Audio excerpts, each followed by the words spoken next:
Hello and welcome to episode 205 of the Random Nintendo Podcast. I'm Jason. And I'm Angel. And you know, sometimes I start our episodes by saying how we've got a big show or there's a lot to discuss. And it rarely delivers. Exactly. And I'm always like, go use the timestamps. You'll need the timestamps. There's so much news. And, well, it's been somewhat true. You could always use the timestamps. It's never been this true. Like, this is the big one. This right here, this is our full-on E3 blowout. We're calling it the E3 2019 Extravaganza, and for good reason. We have hands-on impressions of well over a dozen games, ranging from biggies like Luigi's Mansion 3 and Link's Awakening and Pokemon Sword and Shield to a bunch of third-party titles and indie titles. We have all sorts of new announcements to weigh in on, and we have the lovely surprises of Banjo-Kazooie and Smash, the Breath of the Wild sequel. So really, let me say it with feeling. Go use those timestamps at randomnintendo.com on episode 205. If you're on YouTube, look under the video. We got the timestamps there too, because there is a lot here. Yeah, but before we dive into any specifics, let's talk about the show itself. Because, like, was it just me, or was this year's E3 kind of weird? It was weird, wasn't it? Please elaborate, Jason. I mean, like, I don't know. I wouldn't say it was, like, empty per se, but it was more chill, I guess. Like, I mean, like, this was my 53. This was your what? Second E3, I think. I guess second one being there, yes. Yeah, and like actually inside, yeah. And I don't remember it ever feeling quite so like relaxed. I mean, especially as much as it did on Thursday, which is traditionally the busy day because that's when all the public badges, all the gamer badges are allowed to be there all day. So usually it's, you know, more crowded on that day, if anything.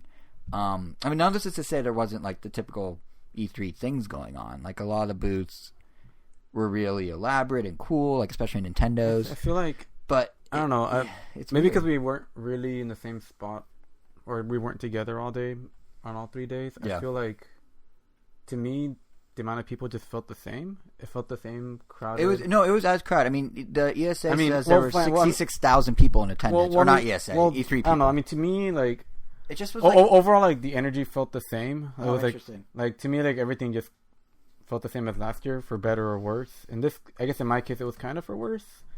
But, I mean, the only, like, main glaring thing was the fact that just Sony wasn't there, which... Yeah. Like, it was just a different vibe. Which at first kind of felt like, oh, man, this is kind of weird not seeing Sony in front of Nintendo. But then, I don't know. I think after, like, the first day, it kind of felt like, well, it's not like I really played anything at Sony's last year except for like some VR thing. And then before I knew it, like, I had forgotten that Sony wasn't even there, especially because I still saw and demoed like a few games on PS4s. Like, there were still plenty of PS4s around. Oh yeah, Sony was present, they just weren't present. Yeah, so I don't know if that's why. Like, it kind of still felt like Sony didn't really miss out on. And I do want to clarify, like, there was a lot of cool stuff to see. There was a lot of cool booths. We have a 93 photo gallery of E3 that we put up on this past Monday called E3 2019 Photos that you can go check out. We'll link to on the blog post, or it's just on Ramtown's homepage. And, like, there is a lot of cool stuff. And there was, like, obviously a lot of big games and a lot of big lines. I mean, like, Final Fantasy VII Remake, Borderlands 3, those spring to mind as games that had, like, huge lines. Link's Awakening at one point, the line was 5 hours long, which is particularly crazy because, like, Nintendo didn't seem to expect the game to be that big of a deal. I mean, it was the only first-party game that didn't have a Warp Pipe pass. And its line was somehow longer. Like, they originally bundled it with all the other games in the booth. Like, it was like you could stand in line for Luigi, stand in line for Pokemon, or stand in line for Zelda plus everything else. And by day 2, they had to split off Zelda to its own line because it was, like, just chaos in the everything else section. They had to have it weave a different way around. Yeah, I mean, not even everyone got to play it. There was that guy. Yeah. That poor guy. When I got to the exhibition hall, I don't remember what day it was. I think it was day 3. Day. Yeah, it was Thursday. 3. That was the whole problem. I got there like around, let's see, I think I got there like around 11:30. It was like 11:30ish. And as soon as I got there, like, the lines were already capped for the day. And, like, a convention experience usually tells you that is never true. Like 90% of the time. Actually, I wouldn't say 99% of the time, because for the day translates to about 90 minutes from now. You can come back. Yeah, like they're always gonna let someone in, and I think by now, like, if you total like just how many individual conventions you've been to, at this point, I feel like it's maybe been like over 100 days of conventions. If you just God, that's scary. How many hours of our lives have we wasted just standing in line? Because I mean, just between Comic-Con and, well, I guess you don't do Anime Expo. I used to. I did for like 4 years. But that's like I was in line for 3.5 hours to get a badge to get in. That's like 7 days plus the 3 from designer. I mean, we could easily total like 10 days from one We are wasting our lives. Anyway, point is, like you said, like most of the time they do let people in. So because it was that early and the convention and the exhibition hall, or I guess the convention closed at 6, I figured, well, I'll go around like in 30 minutes, see if, at the very least, if they kept true to their word. And sure enough, that guy that was at the end of the line, he had a scarf, which kind of made it easy to remember. Oh, that's how you recognized him. Yeah, he had like a scarf and glasses. Well, whatever. And then So he was Zero? Zero was standing in line? Yeah, he was just in line. Same person. I go do some other stuff. Come back like a few hours later. Still the same person. And then by the time like I'm done with like a Smash Bros. Tournament that ended like around 5-ish.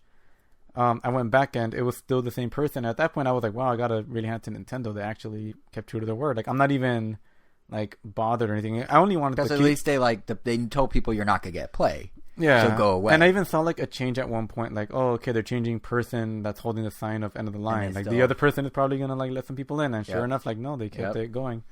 And unfortunately, like one of the worst things you could see at a convention, Jason and I saw they were closing up Nintendo. It was crazy. And they literally told like maybe about 4 or 5 people in front of that guy that like, all right, sorry guys, none of you can play the game.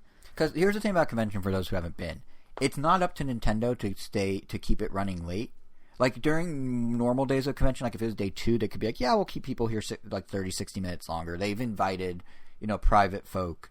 Like, they've done things with streamers where they'll bring them in after hours to trial the games in the empty booth. Like, that's normal. But on day 3, like, when that 6 o'clock hits, it's teardown time. It's when all the contractors are showing up. It's when all the carpenters are showing, the carpentry people are showing up. There is no wiggle room. So, unfortunately for this dude and the 4 other guys, they didn't get to play after waiting 7 hours.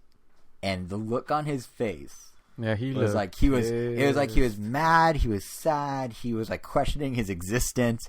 And I mean, it was nice that they gave him the little Link keychain. Like, those Link keychains are honestly probably the coolest swag Nintendo's done in years. They're little tiny chibi links straight out of Link's Awakening. I wish we could have gotten some extras to give away on the podcast. Like, they're super cool.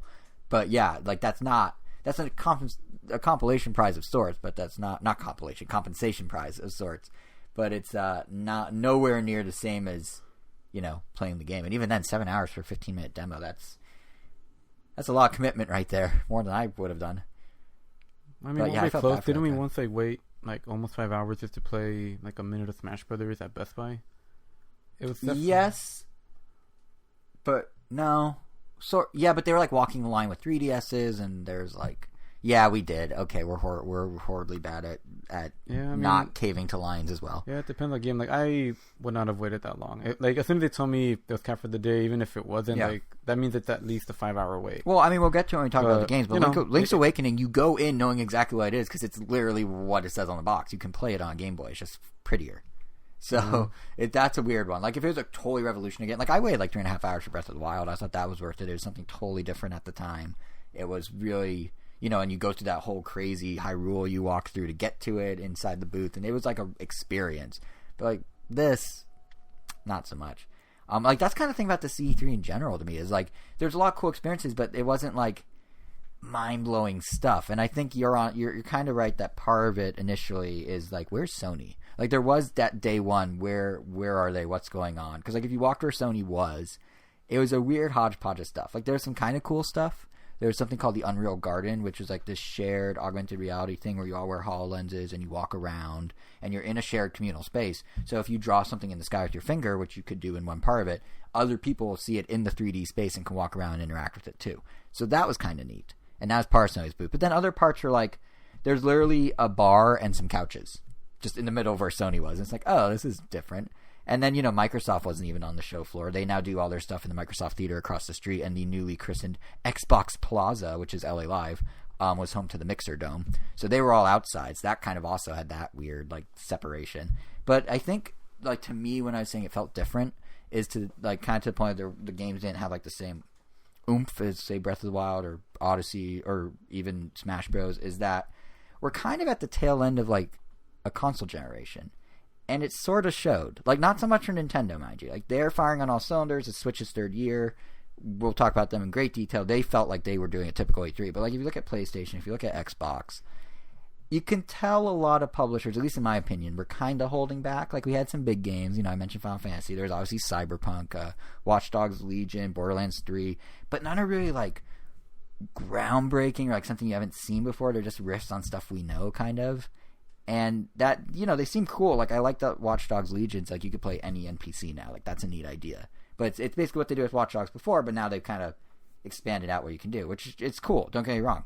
But I did feel like a lot of publishers were saving the crazy for next year, for like PS5 and Xbox, or Project Scarlet, as they're now calling it. And that, to me, is kind of what made the vibe feel a little different. Like, there was no single game, even in Nintendo's booth, if you think about it, there's no single, this is the game. Like, Final Fantasy probably came close in some ways. Cyberpunk definitely had the hype thanks to Keanu.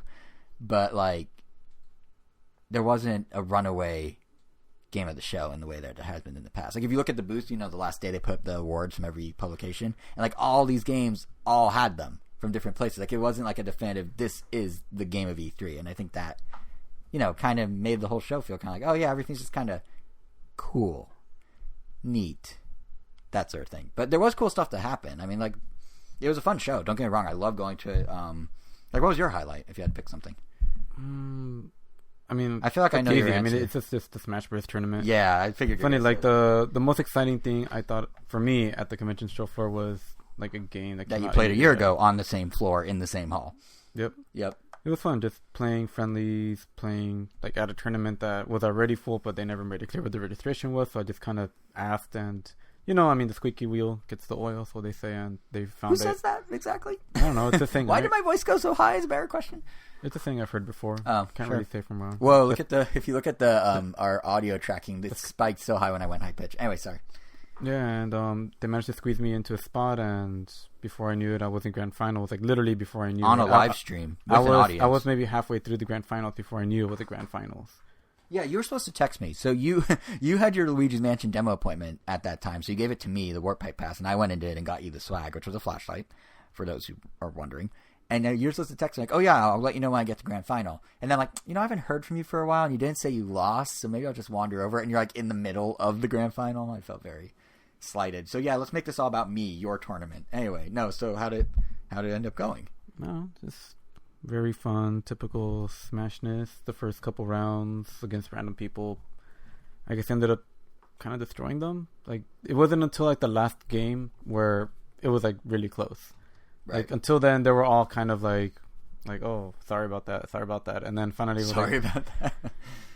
I sincerely apologize for beating you. Yeah, it's like, oh, sorry if you were just trying to have fun, but I came to win, but I didn't. But it was that last match. I mean, though. So we'll not to keep plugging the blog post for this episode, but we will link to a live stream timestamp on the live stream, so you guys can watch how we did, because it was crazy that last match. You were literally neck and neck to the point that you died simultaneously at within 2% of each other for the second stock. Like, it's insane. You guys have to watch it. It's like one of the craziest Smash matches beyond I've ever that seen. Though, like, I can't remember much else that. But I mean, you only need one. I know, yeah, so that works. I mean, like, mine's gonna be even more weird than, like, you're like, oh, I don't remember much else. Mine's gonna be even more cheesy and like out there than yours. Like, this is a variant of what I say every time, but like, honestly, my highlight is still just like, I love being in the element of E3, even if the vibe's slightly different. Like, just being smack in the middle of the video game industry is just like, a different facet of that industry everywhere I turn. It's just like really cool. Like, having runs with Charles Martinet, or demoing Luigi's Mansion 3, and there's like Nintendo's Treehouse Live camera crew filming over my shoulder. It's like Luigi doing some like a costume Luigi creeping around with a flashlight. I'm like, oh, like, when I play my games, I don't have Nintendo's production team over my shoulder trying to distract me. Like, it was cool. Or like, even things like Twitter Gaming. Twitter's official gaming account did a meetup. Hashtag TweetUpE3 did a Twitter meetup. And yeah, that was just like a random thing that, you don't get a chance where Twitter's just like, yeah, we bought a whole bowling alley, go nuts. And here we have a person doing caricatures of your face for your profile, and like, here's a hat that you have embroidered your Twitter handle on the back. Like, stuff like that. It's just like, it's cool how that all like happening at once, and it just feels like I'm home in a weird way. Like, because you don't normally get that sort of video game environment, and like, I think even things like the Xbox press conference, like, you were kind enough you managed to get in through Xbox Fan Fest. You gave me the pass. I went, and like, I don't particularly care that much about Xbox. Like, cool, Scarlet sounds interesting, but it's still really cool to be there. Like, I really enjoy being in the heart of all of it, all the announcements, seeing that they brought in such a crazy sound system, like the seats were like shaking, having Keanu Reeves pop out, and everyone like lose their minds. Like, it was cool. It was really cool. It's just fun to like nerd out with other gamers regardless of what platform we play, and that's what I liked about E3. But beyond just like personal highlights, I think Nintendo in general just put on a great showing this year. Like, say what you will about individual games, and like, trust me, we're gonna have plenty to say. But fact is, like, Nintendo did something right because they dominated the E3 conversation this year. Like, according to Twitter, they had the single most tweeted about event of E3 2019, the Nintendo Direct, on Tuesday morning.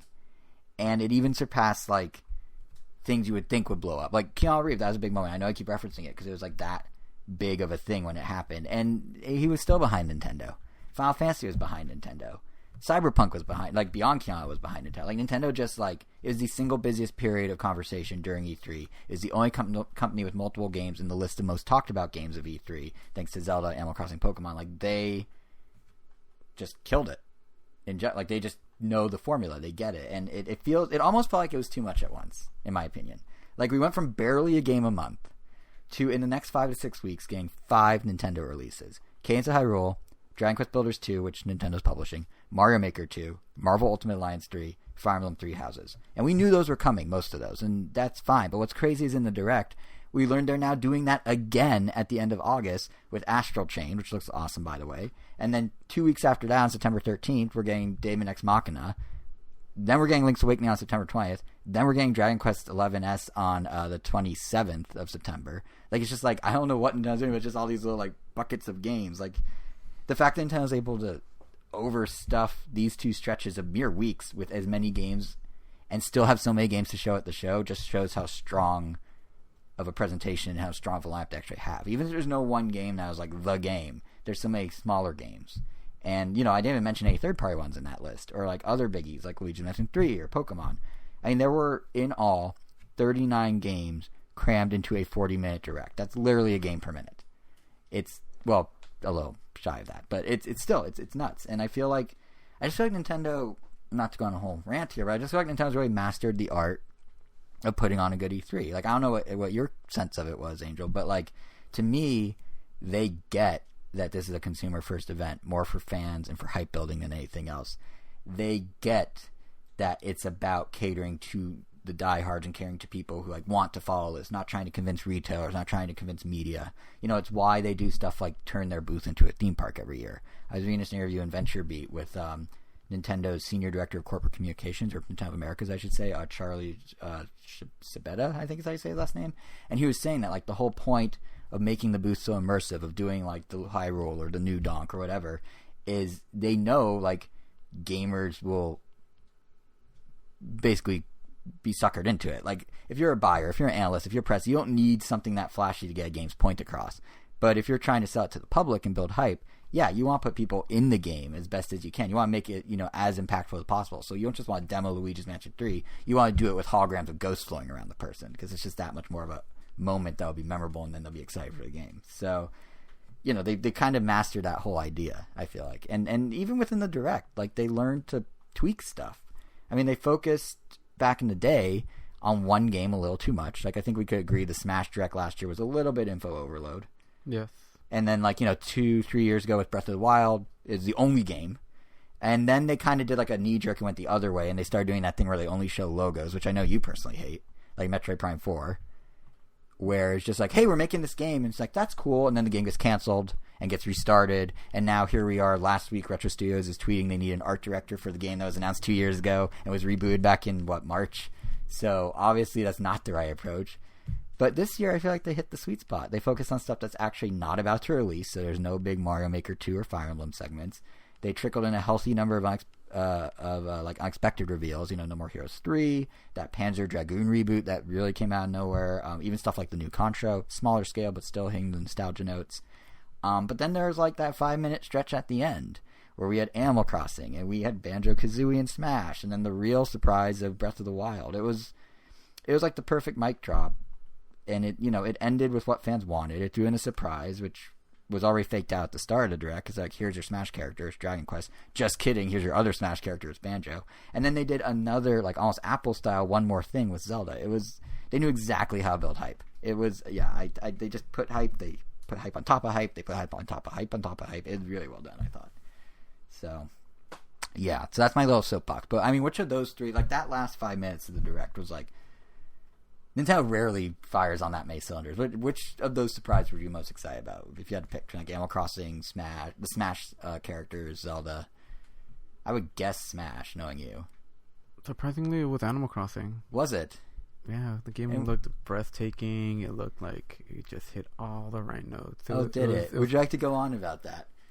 The fact that you're starting from pretty much nothing, it's almost, I don't know, it kind of gave me like a Minecraft kind of vibe. Like where you literally just go from... You literally craft stuff in it. Yeah, like you just go from nothing where, I mean, I guess there'll be... I guess you're supposed to achieve a reward or some sort of feeling of extra gratification for knowing that you built everything. Yeah. But it almost feels like too much. I do think it's interesting how Nintendo finally was like, hey, we're gonna shake up Animal Crossing. Now, granted, it's like kind of barely, but also kind of significantly if you think about it in the like context of Animal Crossing, like going to. I mean, like, it is the next step. Yeah, like the crafting, the idea that you have 8 people visiting your town, they could all craft things together. Like that's kind of interesting. The fact that you're literally starting with nothing, you put furniture anywhere because it doesn't matter. It's just a wild like island you're on, and then slowly you recruit people. You even have to recruit Isabelle apparently. Like it's really starting at nothing. Gotcha style. I hope not. No, probably not. Or like even there's even things like they, to your point about like it seems more like there's just more stuff going on. Like there's that whole new Nook Mile mechanic, which basically like in past games everything you do gets you bells or gets you items that you can turn into bells. In this one, they're adding a whole new point system inspired by frequent flyer miles called Nook Miles, and the idea is even if you're pulling weeds or planting flowers or fish, whatever you're doing, you earn credit, and those credits let you do things in the game. So basically, it's even more freeform than it used to be, because now pulling weeds will be rewarded, or like collecting seashells will be rewarded. Like everything, there's basically two parallel. But I feel that's kind of like what was supposed to like kind of differentiate Animal Crossing is that like pulling the weeds were almost its own reward because you're like because you chose to clear that space up. You could also just not care and it won't really do anything bad. I mean, you don't have to use Nook Miles. I know. They're just saying if you want, basically everything has a purpose if you want it to. But I do actually, you know what? And there's even, I was gonna say, there's even low quality of life things like autosaving is now a thing, which is crazy. It took so many games for autosaving. Like this whole article is about how Mr. Rossetti's out of a job because they have autosaving now. So, but wasn't he out of a job as of like 2 games ago? But technically, you still had to manually save. So technically, I know, like in the lore, they did stuff with him, but like he literally doesn't have a purpose anymore. I don't even remember how you save at this point. You choose to save. You hit save. You just press start and hit save, and that's it. Yeah, isn't it? It definitely wasn't auto-saving in real time. Every time you hop online, it'd be like, do you want to save your game? You need to save your game first, and you have to do it. Oh. I guess yeah, it does look... I also like how clean it looks. It looks nice. But I think the thing I like most about the showing of Animal Crossing is what Nintendo said when explaining the delay. So it's now coming out March 20th, 2019, which is beyond 2020, which is beyond the 2019 they originally told us. But they claim they're doing it to avoid crunch. Which I don't know. That was Doug Bowser who said that, Nintendo's president. I don't know if he's just savvy enough to be like, oh, crunch is a hot topic in the industry. Let's make ourselves look better. Or if they're serious. But Bowser was asked. God, it's hard to just say his last name. So yeah, King Koopa was asked about crunch. And he was like, well, my Koopalings are going to... No, but he was asked about crunch. And he was saying that I'm just going to read part of it. One of the key tenets is, for us, one of the key tenets is that we like to bring smiles to people's faces, and we talk about that all the time. It's our vision, or our mission, I should say. For us, this applies to our own employees. We need to make sure that our employees have good work-life balance. And he goes on to say that example of this is the Animal Crossing delay. Like, it's important that there's balance in our world. It's actually something we're proud of. So basically, Animal Crossing got delayed, probably in part because it just wasn't ready, but also Nintendo is not going to make a serene game and kill their developers in the process. They're going to actually respect the developers' lives, and that's partly why the game's delayed, which is kind of like a nice little noble thing given all the controversy right now going on in the industry about that and how other games, we keep hearing these stories about crunch at various studios. So props to Nintendo for that. I guess we'll just keep going down the list of surprises chronologically, because next there was Smash Bros. And I'm beyond excited for Banjo and Smash. Like, obviously... the nostalgia plays a big factor. But I think it kind of goes beyond just the idea that Banjo's finally home. I mean, first of all, what do you think of it? And then I'll go into my whole rant I am already thinking. Pretty cool. I wish people didn't spoil as much, I guess. But, you know, it is what it is. I don't really care at this point. I mean, I still feel like it was a fake out because they had, like, I was still surprised because they had, like I was saying before, they did the Dragon Quest one at the start. And Sakurai said on Saturday at the tournament before the whole direct, you know, we're going to have a character reveal on Tuesday. So that's kind of like, okay, that's done. That's out of the way. They're not going to do two. They're not going to bookend it with Smash. They did that last year. So I literally, once they showed Smash, I didn't even think Banjo right away. I'm just like, hold up, what? And then the little jigsaw puzzle piece, the Jiggy went by, and I'm like, wait a second, and then it ramped up. But yeah, I think it's cool that he's finally home. Like, let's be honest, Nintendo's his home, so that's cool. But I think, like, just the fact that it's so seemingly flawlessly executed, it's also, like, it really feels like he never left. I mean, like, his new design is more of a throwback to proportions of the N64 model than, like, the squared off nuts and bolts. His moveset is ripped straight from the N64 game, almost frame for frame. Like, even his taunt is the bow from back in the day. His stage is Spiral Mountain. Grunty's in. The Jinjos are in. It looks like they're the final Smash, maybe. You know, they got Grant Kirkhope to remix the music, which is kind of a big deal because he's actually, from my understanding, the first Western, basically non-Japanese composer to contribute to a Smash Bros. Game. So, like, they really went all out to, like, make Banjo feel at home. And just the way they revealed him, like, that trailer, I was starting to go into it, but, like, the you know, recreating the King K. Rool appearance, but now flipping it so it's all three rare characters together, welcoming Banjo-Kazooie back into the fold. It's just, like, it's perfect. And, like, there's actually this kind of funny theory out there on Twitter. I don't know if I buy it, but this guy named Ethan Muda, he thinks that Sakurai actually built, like, a whole story, which Sakurai likes to do these sort of things, so maybe. But the idea is that basically back in the older Smashes, when King K. Rool had a trophy, in the description it was saying how he, DK, and Diddy could have been friends if things went differently. And it also makes a reference to, like, you know, he has this tiny little crown, so maybe it's like a power trip thing. And then cut to Joker's reveal trailer, and Joker stealing what? King K. Rool's crown. Now cut to the Banjo-Kazooie reveal trailer, and who's King K. Rool suddenly hanging out with? The friends that he could have had all along if he didn't let power get to his head, that were teased in the trophy description. Is it a coincidence? Probably. Does it make kind of a funny story?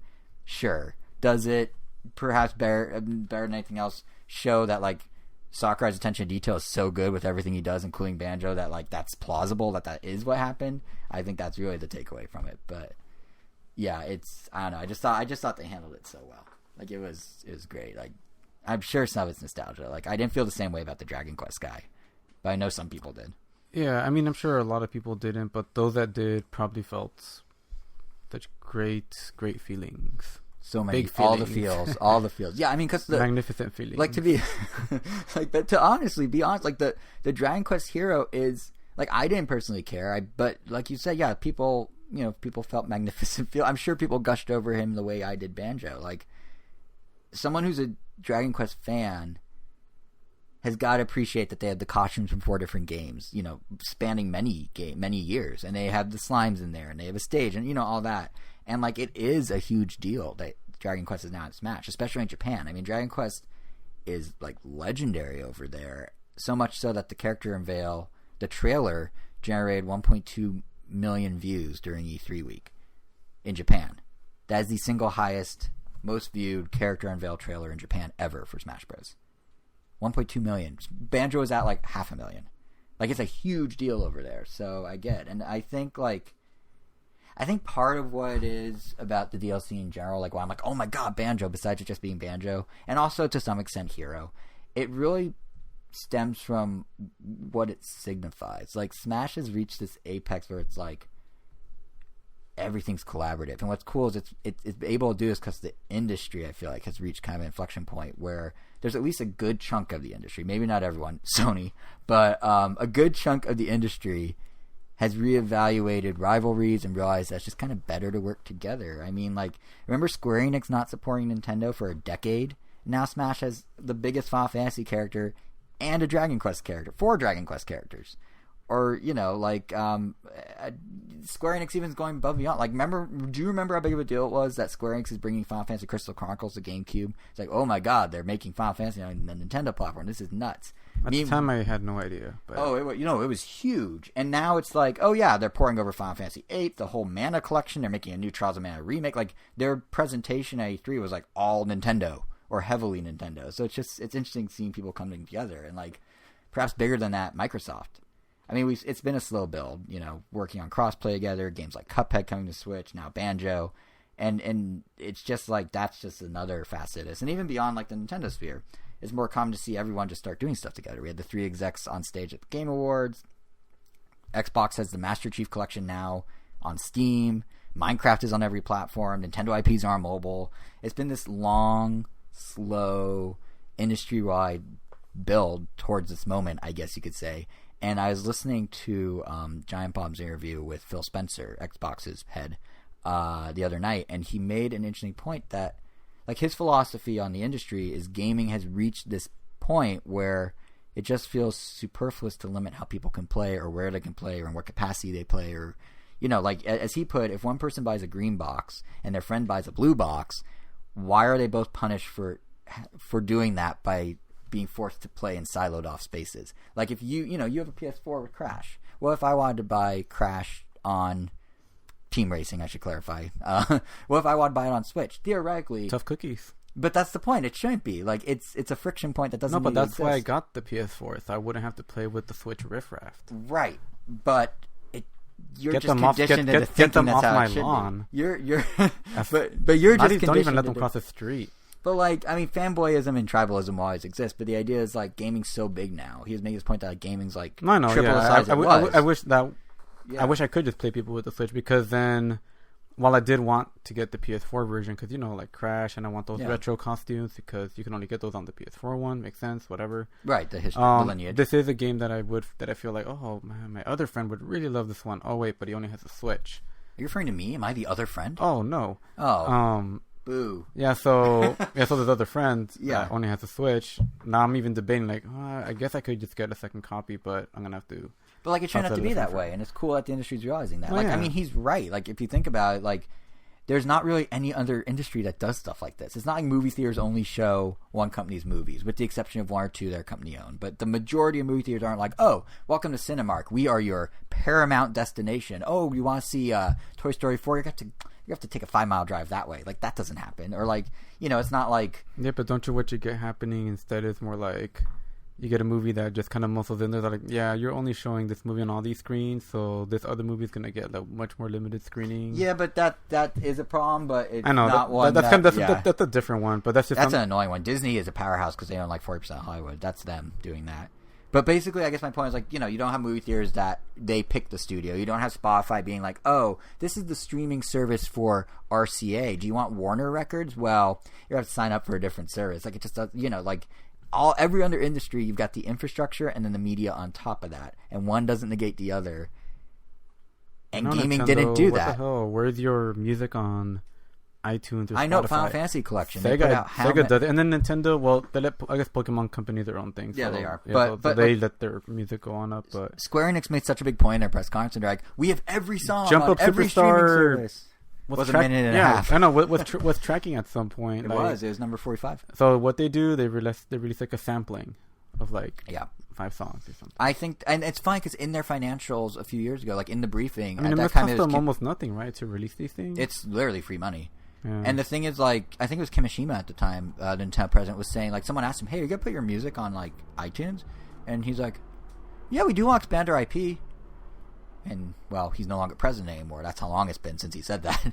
But, yeah, so I don't know what they're doing. It's weird. But it is, I guess my point I was trying to get at with the Xbox thing is, like, it's nice that instead of wasting time trying to, like, push down competitors, they're starting to understand it's better to, why not raise everyone up and then just raise yourself a little bit higher by making the best version of the thing that you can make. It's why, to me, that, the rumors of Xbox Game Pass coming to Switch made so much sense all along. Because, like, yeah, why not? Why not bring on Switch? If you want, like, the pinnacle of the experience, you'll buy an Xbox, but you can at least try it on Switch.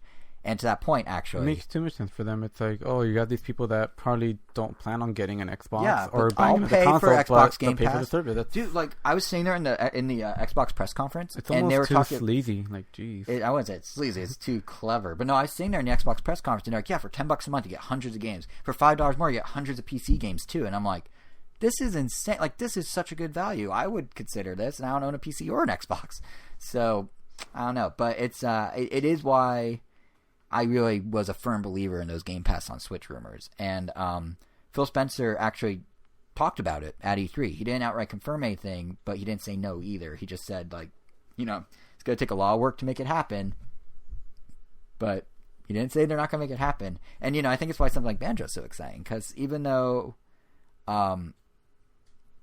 it, like, seems like it's a big deal, like, oh, they got this one IP onto the other, like, the way Phil Spencer described it in an interview with Kotaku, he's just like, yeah, we have licensing teams. Microsoft and Nintendo talk all the time because, you know, Minecraft is on Nintendo. Every time Nintendo re-releases old games like Donkey Kong Country, which uses Rare's code, they have to run it by Microsoft because Microsoft sort of owns a piece of that code now, and we just get along. So, like, there was no CEO to CEO conversation. We just said, hey, Banjo, cool, let's do it. And that was it.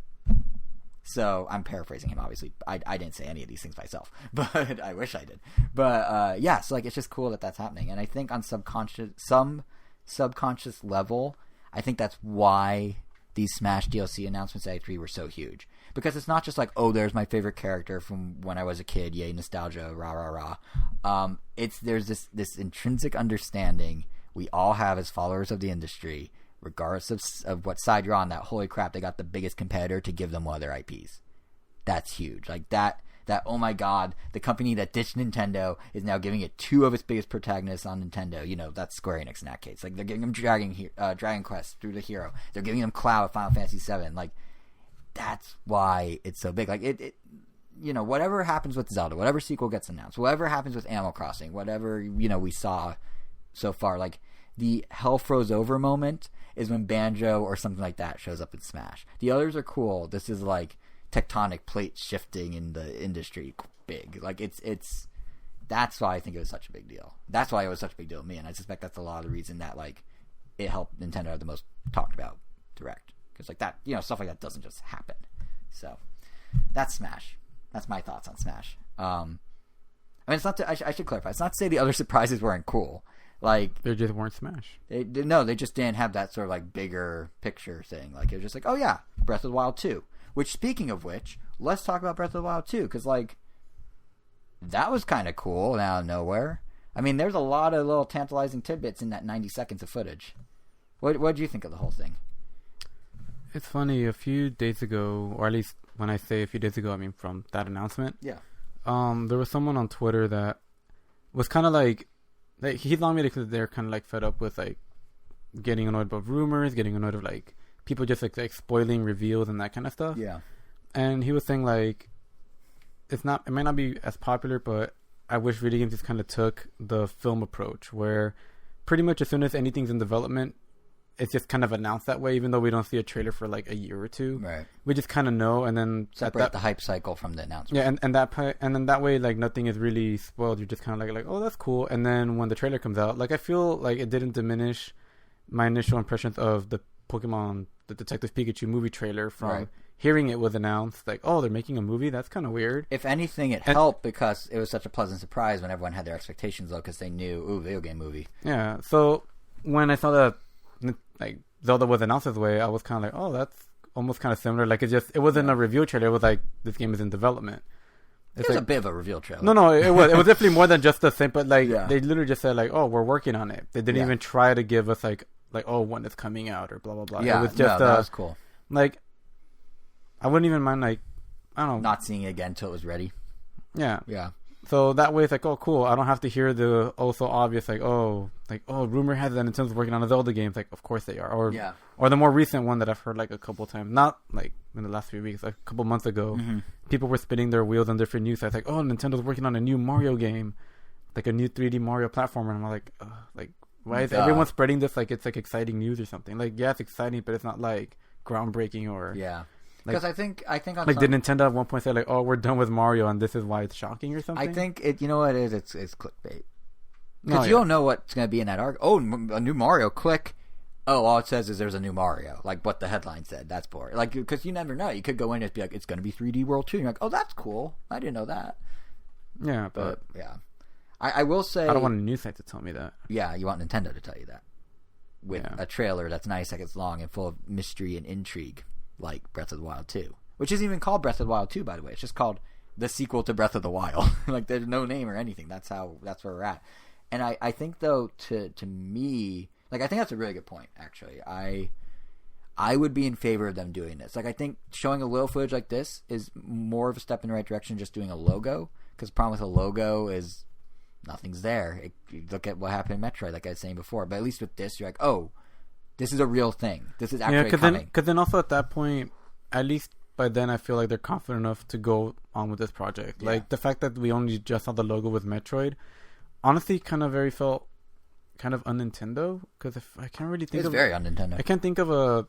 I can't really think of any other time that they've ever... They did it one other time after, and it was Bayonetta 3. And even then, like, at E3 this year, Platinum's there promoting Asphalt Chain, and everyone's like, where's Bayonetta 3? And like, it's coming, just sit tight. But even Bayonetta 3 had, like, I guess Bayonetta getting shot at, and I guess... But that was all CG. No, I know. Yeah, but that's... Oh, but you mean it had art direction. No, it had something. Like, at that point, they already have, like, some core idea, and...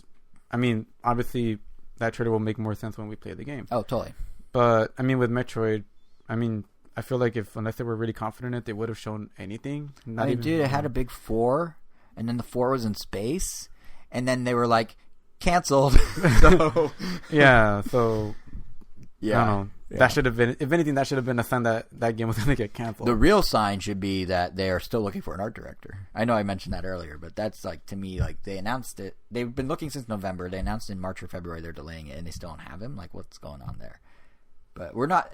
Metroid Prime 4 is going to be a game that comes out at the tail end of the Switch, and it's cross-generational Switch 2. Breath of the Wild style. Twilight Princess style. That's my guess. But I think... Let's actually talk about Breath of the Wild 2, because I think what's most intriguing to me, I think, is, like...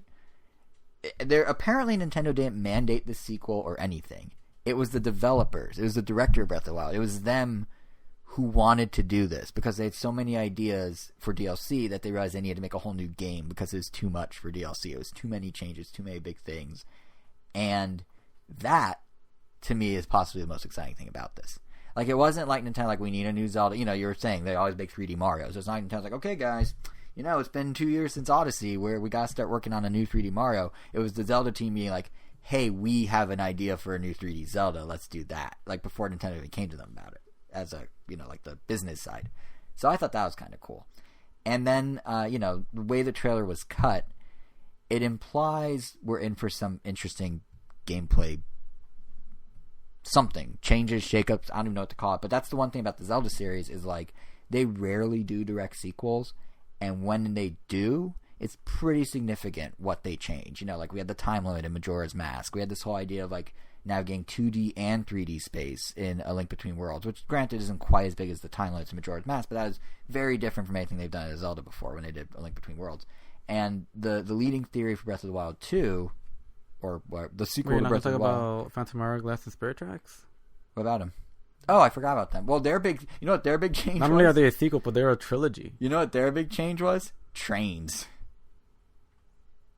Yep. No, actually, you could argue they were one of the first... compared to Wind Waker, it was definitely a huge change, but... No, Wind Waker to Phantom Hourglass, I would say the touch was the equivalent, and in Spirit... Well, see, that's the thing. Then you're on to game number 3, so it gets kind of funky. Like, does that pattern continue? I would argue... Link and Zelda are traveling together. I was about to say, I would argue it was the first co-op Zelda, which is what's interesting, because Breath of the Wild 2 is being speculated that it, too, may be co-op, potentially. Co-op like Triforce Heroes? Well, no one really knows, because here's the thing. Like, if you watch the trailer, like, Zelda has a very expanded role in that trailer. She's all over the place. She has more screen time than Link has. And she has this, like, adventurer, short hair, and, like, she's carrying a torch. Like, she's in the adventure. She's not just, like, go, Link, go do your thing.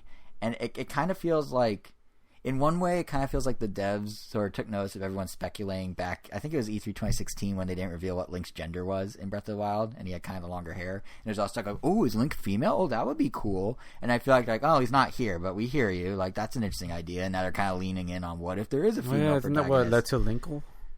Indirectly, that's what led to Linkle, but it seems like now they're doing it correctly opposed to Linkle. which, I mean, the name is Link. If anything, it reminds me too much of Tingle more than Link. Like, just something about it. Tingle's daughter. I don't know. Maybe. He's such a big fan of Zelda Link, that he made her dressed up like that. I don't know. I'm glad he's not my dad. But yeah, it would, there's so there's that might explain why she's there. And it also kind of conveniently coincides with Cadence of Hyrule, which is where it can actually directly control Zelda by herself for the first time in the series. So it's kind of like in the main, well, I guess Hyrule Warriors you can. So one of the few times you can, I should say. But yeah, that then of course opens up a whole slew of other questions.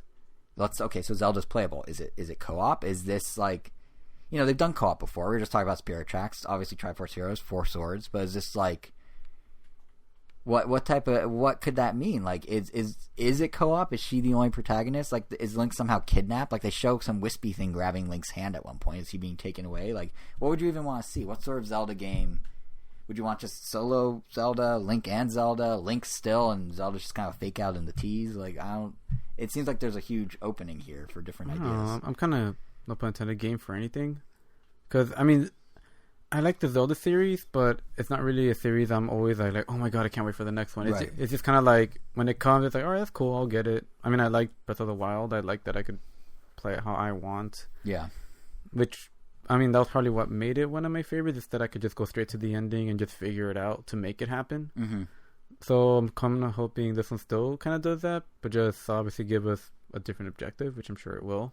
Right. I mean, the shot of the landscape, it's like, oh, I hope we don't have to go through that same world again. But I mean, that was a common concern I saw. A couple of friends texted me that exact same concern. But I guess it also looks like they're underground. Maybe we're going through the entire underground of that big Hyrule. Maybe like Dark Souls. Not to bring in Dark Souls, but I mean, that's like a dark, gloomy game. No, this was my thinking too. Because, like, let's say they do the co-op thing, right? Let's just run with that idea. And they can do underground without the co-op. I mean, do you mean co-op with, like, actual 2 people? Do you mean, like, CPU-controlled co-op? I think it would be actually 2 people. So that, I don't know exactly. That's the thing. Because, I mean, what they could do... Because, I mean, if it's, like, God of War and Last of Us, then that'd be awesome. Because it's, like, you have a second character that... But you also don't. That you indirectly control, that you don't really have to worry about health-wise, so they're not a pain to take care of. It's just pretty much just mechanically fun to do it that way. But, I mean, if it's person controlled, I feel like that always makes it messier. That's the reason people loved and hated, like literally loved and hated Resident Evil 5. They loved it when they played it with someone. Right. Straight up hated it when you played it with someone. Well, that's not a computer. With AI. Yeah. Well, that's kind of the interesting thing is, like, let's say they do go the co-op route. It would fit well with the underground, in my opinion. And more to the point, like, this would be in the same way that, like, Ocarina of Time took 2D normal Zelda and turned it 3D.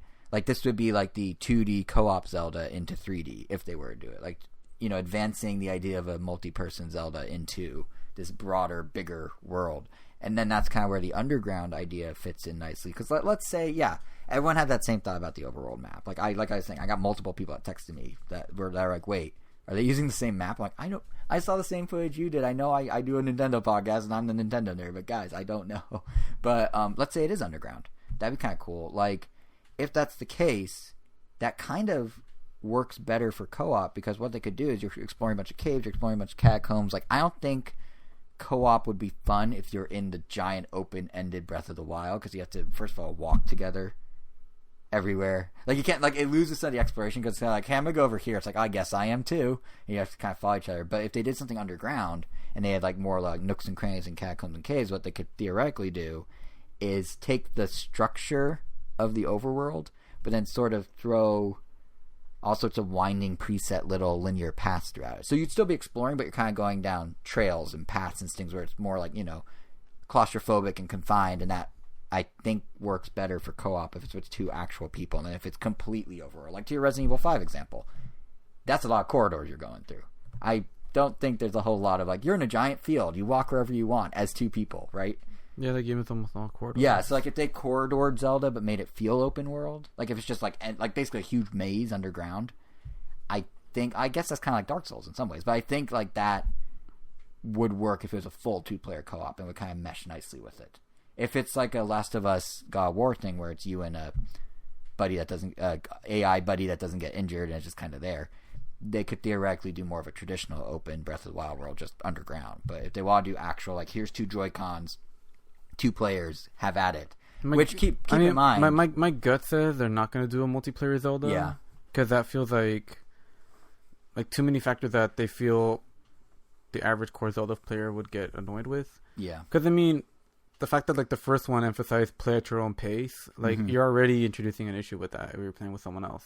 Well, I think it's kind of to my point that the sequels always shake Not up. to mention, I guess it would have to be local, or I guess unless you play online, and I guess you have to play with that person the whole time. It's like, oh, want to play today to continue the campaign, because it's obviously a campaign. Yeah. And it's like, oh, I can't today. Like, well, I guess I'm not playing then. Yeah, I don't know. There's a lot of variables, obviously. I was like, oh, I got ahead a little. Like, well, then I guess I can't play with you until you get to this exact point. Yeah, I'd imagine. I don't know how it would work. Well, exactly, yeah. Or it'd have to be an AI person otherwise, and then you're in the Resident Evil 5 situation. Yeah, but that one is the thing about Resident Evil. That one goes by chapters though. And that one, at least, which they could do, is that you're not progressing the story simultaneously on your own copies. You just need a copy to play someone else's, but you're literally just playing their save file. So then when you're done with them, it's like, all right, want to beat mine now? Right. That's a little weird, yeah. I mean, I get it, but yeah, I'm just thinking because, what I was saying I before. I could imagine a multiplayer component being added separately. Maybe after you beat the main campaign, or if you go to some other spot, there's this whole area that's just co-op or something. The only reason I feel like they could do this and get away with it is because every time they've done a direct sequel... and they're like, what are you going to do? Well, no, every time they do a direct sequel, like I was saying before, Majora's Mask, in a way, okay, I should back this up. But look at Majora's Mask. Compare Ocarina of Time to Majora's Mask.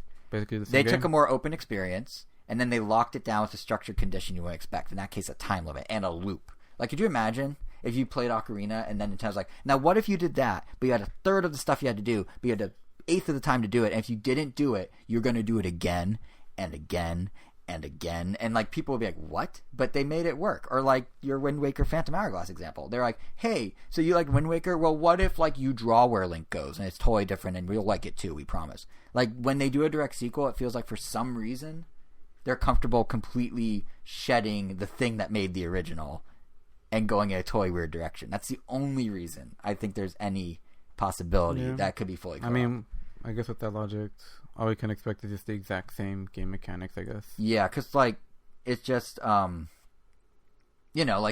exact literally the confines of time in Majora's Mask can become the confines of these weird catacomb maze paths I'm proposing, if it were even that. It's crazy, but it's the type of crazy Nintendo has done before. And I don't know. I mean, I could be totally wrong. Maybe you're still Link and that's that. Maybe it's just a direct sequel, same gameplay. I mean, Go Nintendo actually posted a pretty interesting theory based on concept art from Breath of the Wild that they showed at GDC in the post-mortem about that game, the panel with the producer and director or whatever. There was art there where Link's arm can actually transform into different items to use. And in the trailer, there's a part where his arm starts glowing as if it looks like it might transform. So Rami Cowboy over at Go Nintendo, he's speculating maybe there's that new mechanic, which would be interesting. But it's kind of how different is it to have his arm turn into an item versus just equip an item onto his hand? So I don't know. It sounds like the next. It's more cosmetic. From, whatever doesn't make sense for the Sheikah Slate, because that's pretty much what that did. It's exactly. So it's why just have all these different bombs and these different things where one thing can just do them all? Mm-hmm. So I don't know, but maybe his arm would just double as different attacking things. I don't know. Right. The only reason that I think Ramit thought or Ramit's theory has any real weight to it, besides the coincidence of that, is that same concept art that was shown, that same panel. They showed art of part of I think the castle ripping out of the ground and flowing in the sky, which we saw the start of in the trailer. So there's definitely parallels. So that was a good catch by him. I never would have thought of looking at that. But basically, all I know, I think all we really know at this point is now that Breath of the Wild established a new setup for Zelda, a new structure. It means Nintendo can play around within that structure and do more weird stuff. And I don't know what that means in terms of what will be. We only saw 90 seconds of footage. But it seems like they're going to be having fun with it. From those 90 seconds, it was darker. It was, there's a lot going on there. And it gives me hope that it's going to be a really cool experience. So we'll see. We don't even know when it's coming out. But, it's kind of the big surprises of Nintendo. So far, we've only really been focusing on what we saw at E3. But that's only a small piece of the E3 story. Because there's the much bigger part of what we got to play at E3 and go hands-on with. And as we tend to do with shows like E3, I think the easiest way to run through this all is to break them up. So we're going to go first party, third party, and then indie games. And first party, I'd like to kick off at least with Luigi's Mansion 3, because this very well may be my game of E3. And I say that only partially influenced by its crazy cool booth. Like we were talking before about how Nintendo does these elaborate theme park booths, but like seriously, the booth alone was worth standing in line for. It was super cool. It was very much in the vein of Hyrule or of New Donk City, kind of taking the role of like a theme park like attraction. But it was just really cool. Like you walk in, it's completely enclosed. The lights are off. They have black lights everywhere. They have a fog machine. They have all these props of like things you would see in the mansion, or in this case, the haunted hotel. So there's like gargoyle statues and green slime oozing out of things, presumably Luigi slime.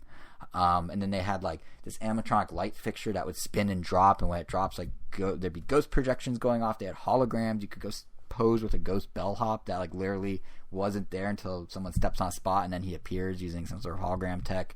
They had like items, so you'd be just playing the game, and then like gold coins would be shooting out against a wall or something. And what's cool about that, talk about attention to detail. There was one demo unit and one demo unit only where the coins quote unquote landed. So you see them spewing out against a wall, and then if you're at that one demo unit, you see coins falling on the floor at the same time. Like no one really notices that except that 1 out of 40 people at a given moment. Like that's cool.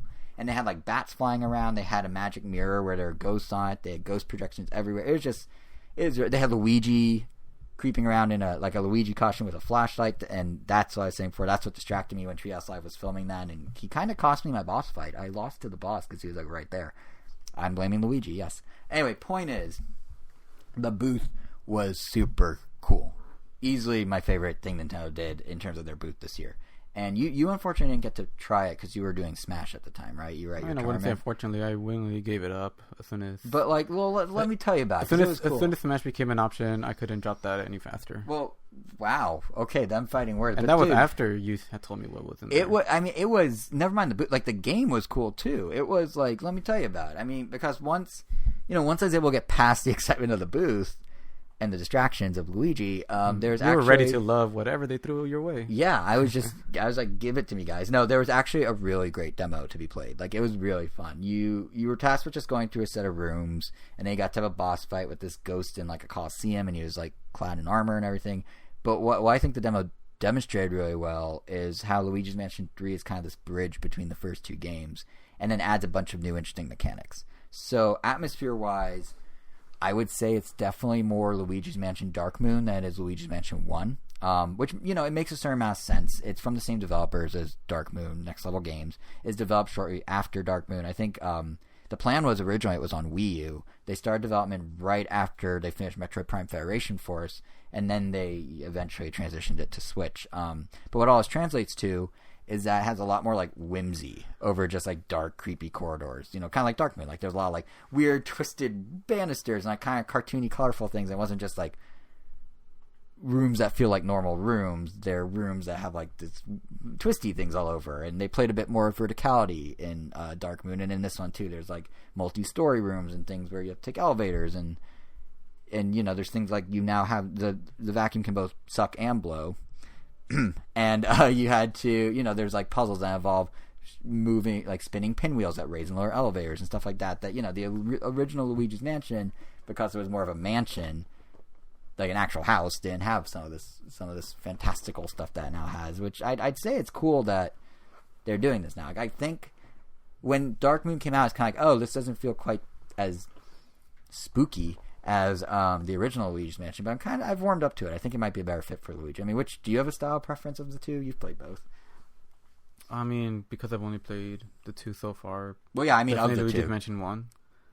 I don't know. I like the design of all the ghosts way more than they did. Well, the good news there is they're going to do that for 3. They're correcting that. They heard the feedback that ghosts weren't as creative. It's like they're fixing it. The ghosts just felt even more in line with just like the Mario universe. They just felt like they had more personality. These just felt a lot more generic. Yeah. No, I mean, dude, even the boss fight was like, there's some pretty good personality because basically you're fighting this like armored ghost who's riding a horse, and you're in a coliseum, and the coliseum is full of cutouts of other ghosts because he has no friends. He's a ghost.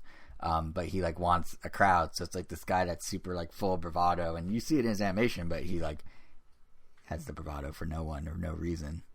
So like even that felt more inspired than stuff in Dark Moon. Oh, that's good to hear. Yeah, but and like in HD, it all really pops. Like Luigi's super expressive. It's actually kind of funny that you could see him like going from being like super scared and nervous, and then like he accomplishes something, he's super happy for a minute, and immediately goes back to being nervous and scared again. But beyond just him, like even in the tiny E3 demo, which was only like 10-15 minutes, the attention to detail in the level I got to play is just really good. I mean, anything you interact with had a response of some sort. I got to demo it twice because I went and I went as you. And one of the favorite things that happened is there's an Easter egg I didn't even know about until the booth attendant showed me in my second run through. But basically at one point, if you suck a rope up with your vacuum and pull open a door, water will be released. And if you're controlling Luigi at that specific moment in time, the water will actually melt him. And that's a very specific set of conditions you have to meet in a 15-minute demo that's kind of in the side of the level that's not actually relevant to the demo.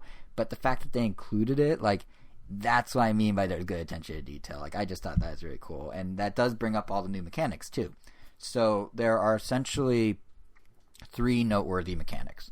At least I got to try in the demo. There's the new slam move, there's the inclusion of Luigi, and there's a new plunger gun. And honestly, like, I love them all. I think they're all great additions. The slam is certainly the most satisfying. So when you're sucking up a ghost, there's now a meter that fills up, and once it's full, if you hit A, you can whip the ghost around. You can slam them into the floor, you can slam them into objects, you can use them as a weapon to slam into other ghosts. And what's cool about it is it does a much quicker 20 damage as you slam around than if you sit there and just the normal trickle of sucking them up with the vacuum. So it makes things a little more like fast paced. Like it's a cool gameplay with rhythm because it becomes like shine the light, suck them up, slam them down, like shine suck slams, shine suck slam over and over and over. It gets a good rhythm. And I just realized how bad that sounded, and I did not mean that as a euphemism whatsoever. But yeah, no, it's a fun system. And then there's also, of course, good old Luigi, who he's now upgraded. I mean, he used to be like a multiplayer mode afterthought in the 3DS port of Luigi's Mansion. Now he's like a fully integrated gameplay mechanic. And I'm kind of glad about that because like Luigi's a great pun that I feel like Nintendo didn't get to fully, like, no one paid attention to it on 3DS, but now it's like front and center. But anyway, you can switch between Luigi and Luigi at any time. You just click the right stick. And in the demo, Luigi initially was used for really simple stuff like, oh, there's spikes. Well, Luigi can walk through them, so you just switch and walk through.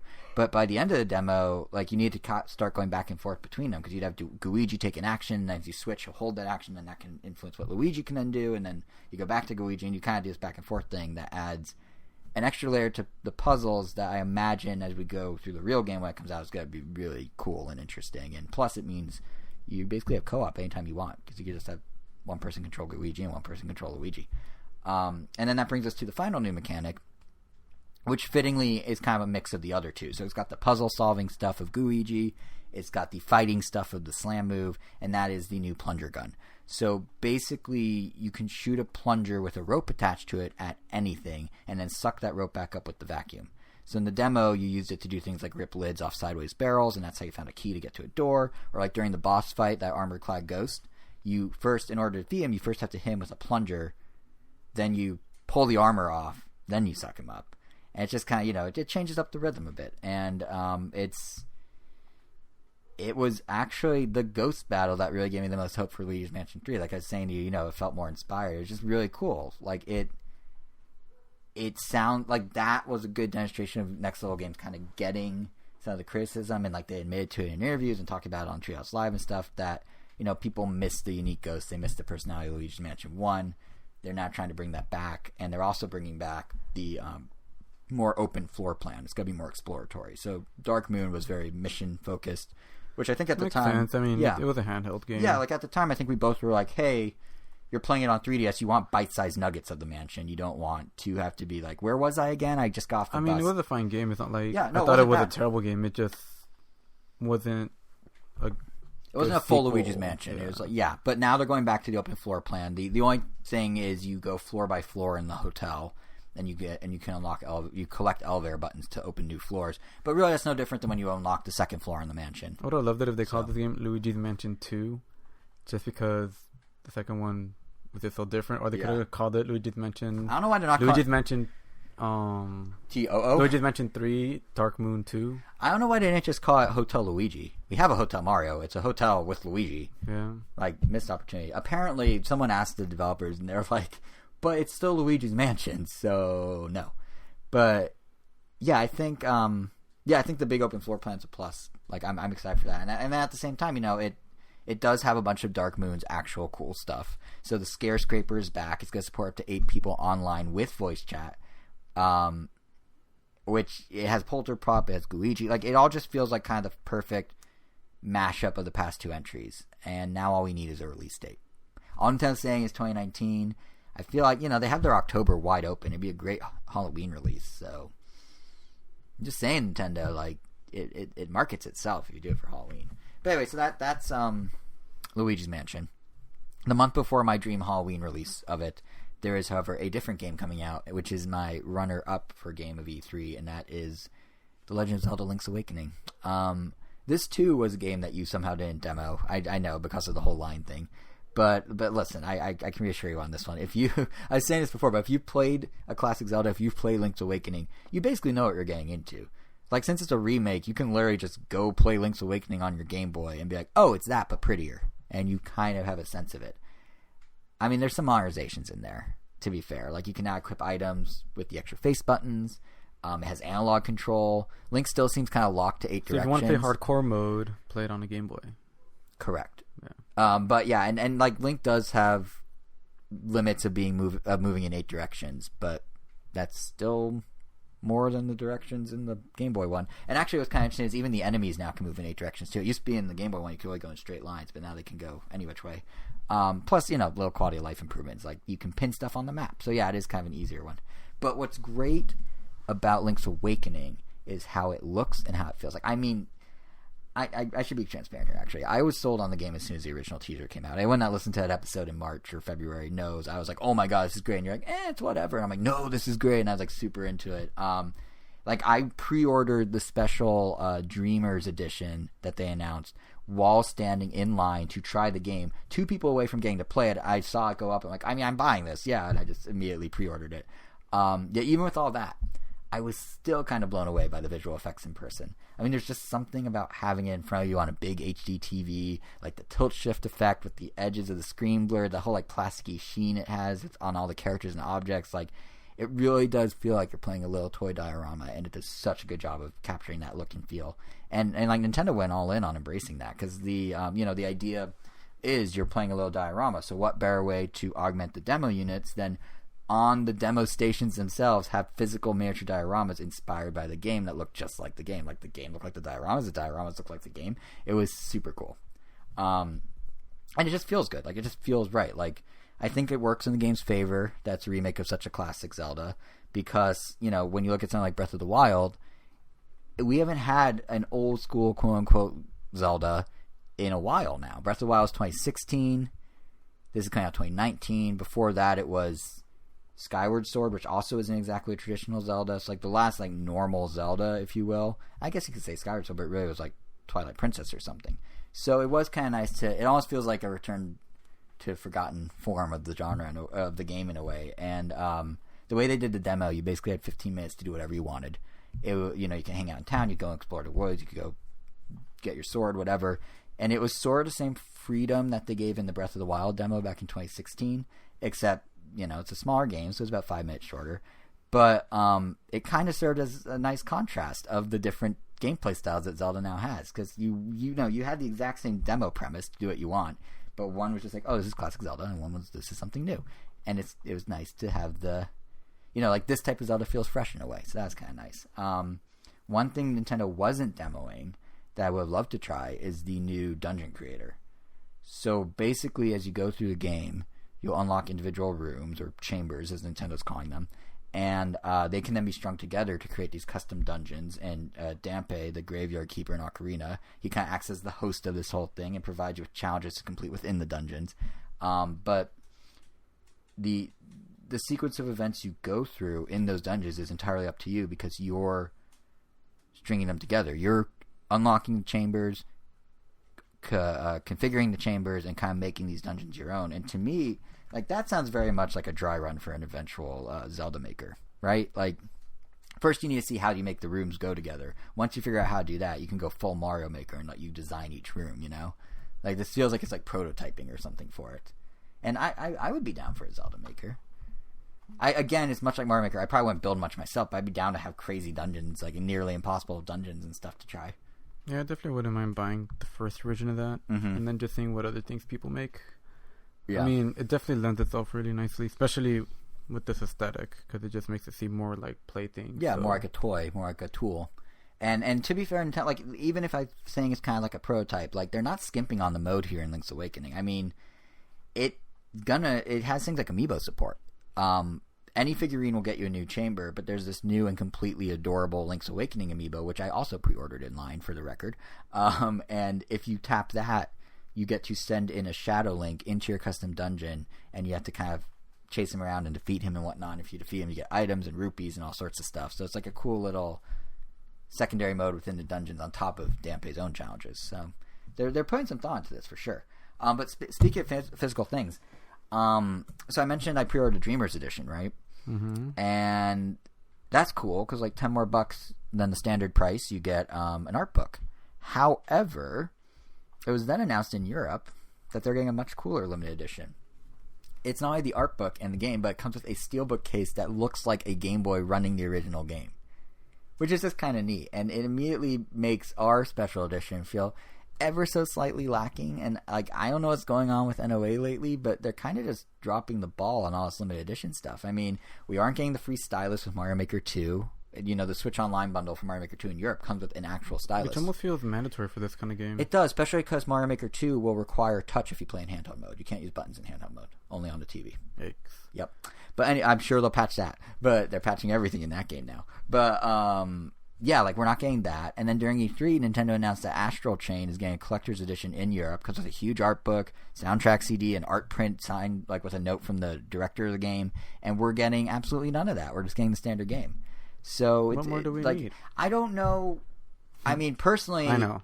No, personally, I probably wouldn't, and already don't. Now that I think about it, like I don't buy every single special edition. I don't know if I buy Astral Chains. I'm not that big of a Platinum Games fan, but like, what did we do as America? Not spend enough money, I guess, to make them not want to do this. Yeah, I guess it's just surprising. You'd think we would. Like I don't mind. I'm starting to run out of space for freebies like steelbooks and figurines and whatnot. But for those who want the option, it's kind of weird that Nintendo isn't providing them. You know, like do you even buy collector's editions anymore? I feel like I was for a while. Now I'm kind of easing up. So maybe we're part of the problem. What's the last collector's edition you bought? I mean, I always buy collector's edition for certain games. Mm-hmm. That's the thing, and those certain games just haven't either had a release or haven't really had a collector's edition of note late.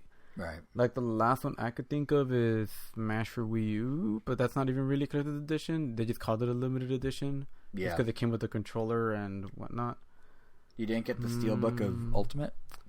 No, because of that one, I mean, that's just a steelbook. And the steelbook, if it was like a steelbook of the actual cover, that would have been cool. But because it was just black with the logo, the fiery kind of lame. Logo. And I ended up going digital with that game, which... Oh, that's right. Which, yeah. Yeah. I don't know, the last collector's edition I think I got that I remember off the top of my head was the Monster Hunter 4. So I'm pretty sure I now understand why Nintendo... 3? This must be why Nintendo doesn't bring collector's editions to the US anymore. Because there's people like me going, I don't have room. And there's people like you going, I don't even know what I last bought. So clearly the market's not there. I guess is the takeaway. Yeah, I know my brother gets a ton of collector's editions, but there are also collector's editions of games that I would get if I was also getting those games. Yeah. I don't know. Nintendo just doesn't do that many, and when they do, they're mainly for like Zelda ones, like Majora's Mask. More. Majora's Mask had a cool one where you get a statue of Deku Kid. I did get that, but I just gave it to a friend. I have mine sitting on a pile of other things. And then, yeah, they're just... There's a moment there where they're really doing it. Like Three Houses has...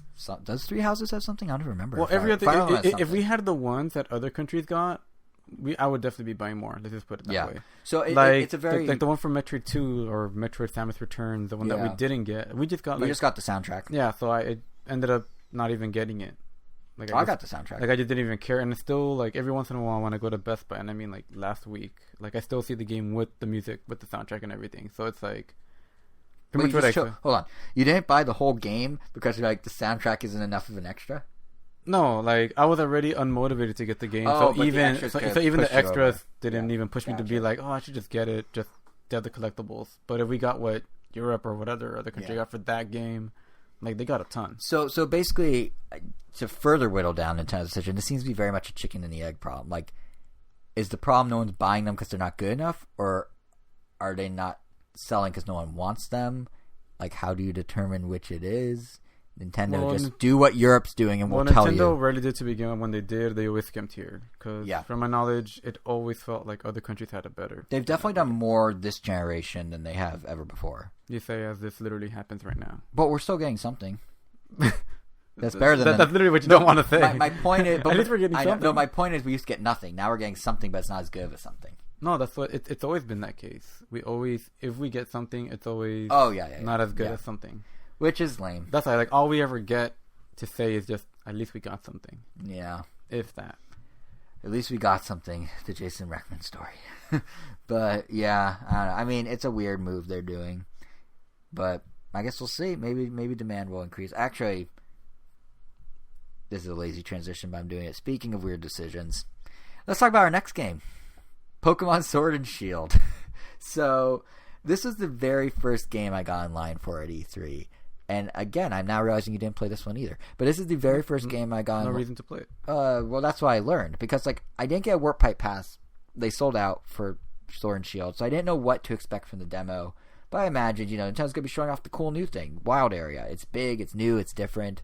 It's kind of like they could do the Breath of the Wild thing again, where they just showed the Great Plain at E3, and then people went and ran amok.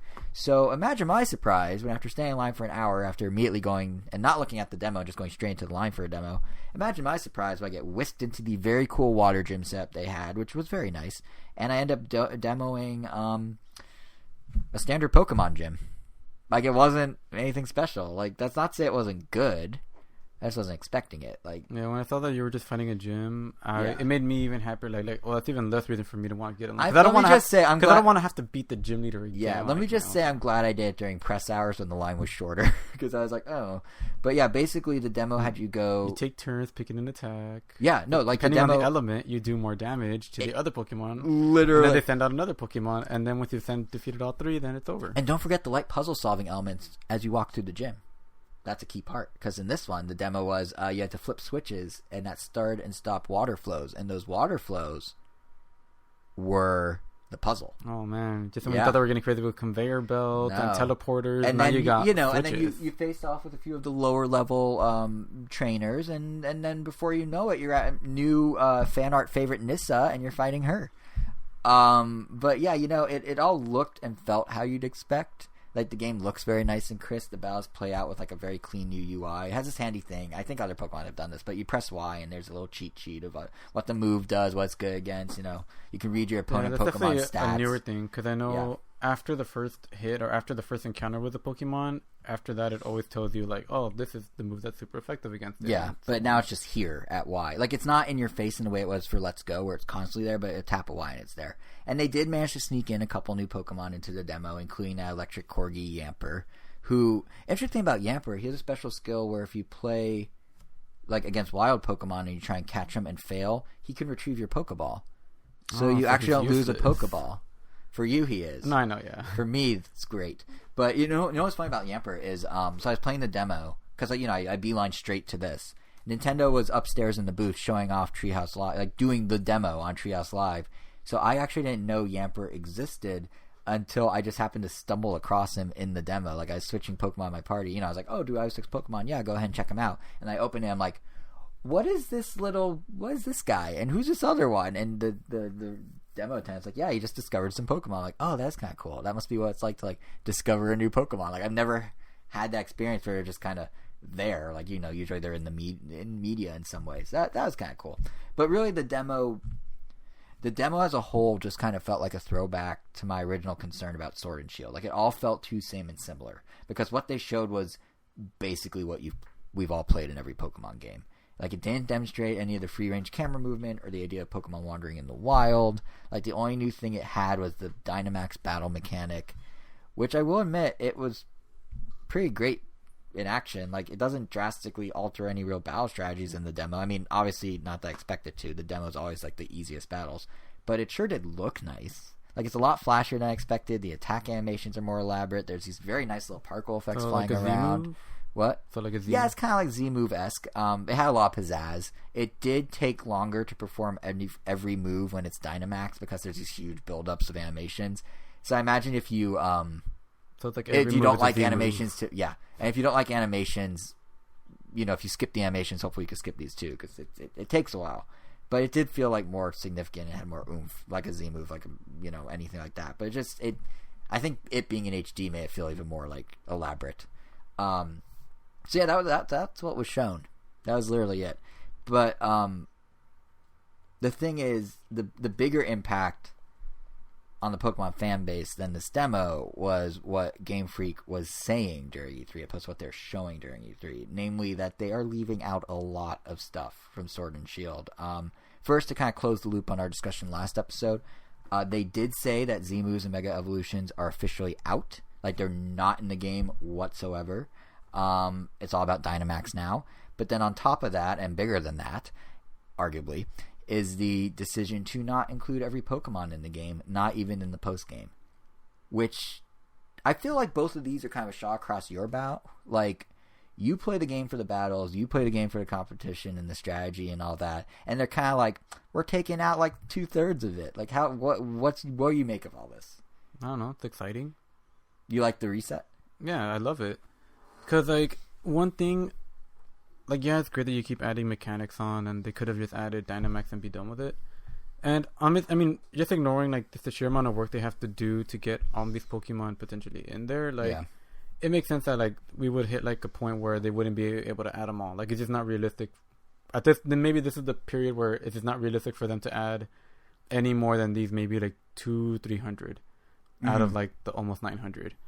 So, I don't know. Honestly, I just see that as a good thing. Well, like, it gives us a way to, like, relive or I guess rediscover, like, the meta in a completely different way. Like, it's exciting to see, like, oh, what is the meta without, like, well, Tyranitar is already confirmed in the game. Although I would have loved to see, like, oh, what would it be like to just not have Tyranitar as an option?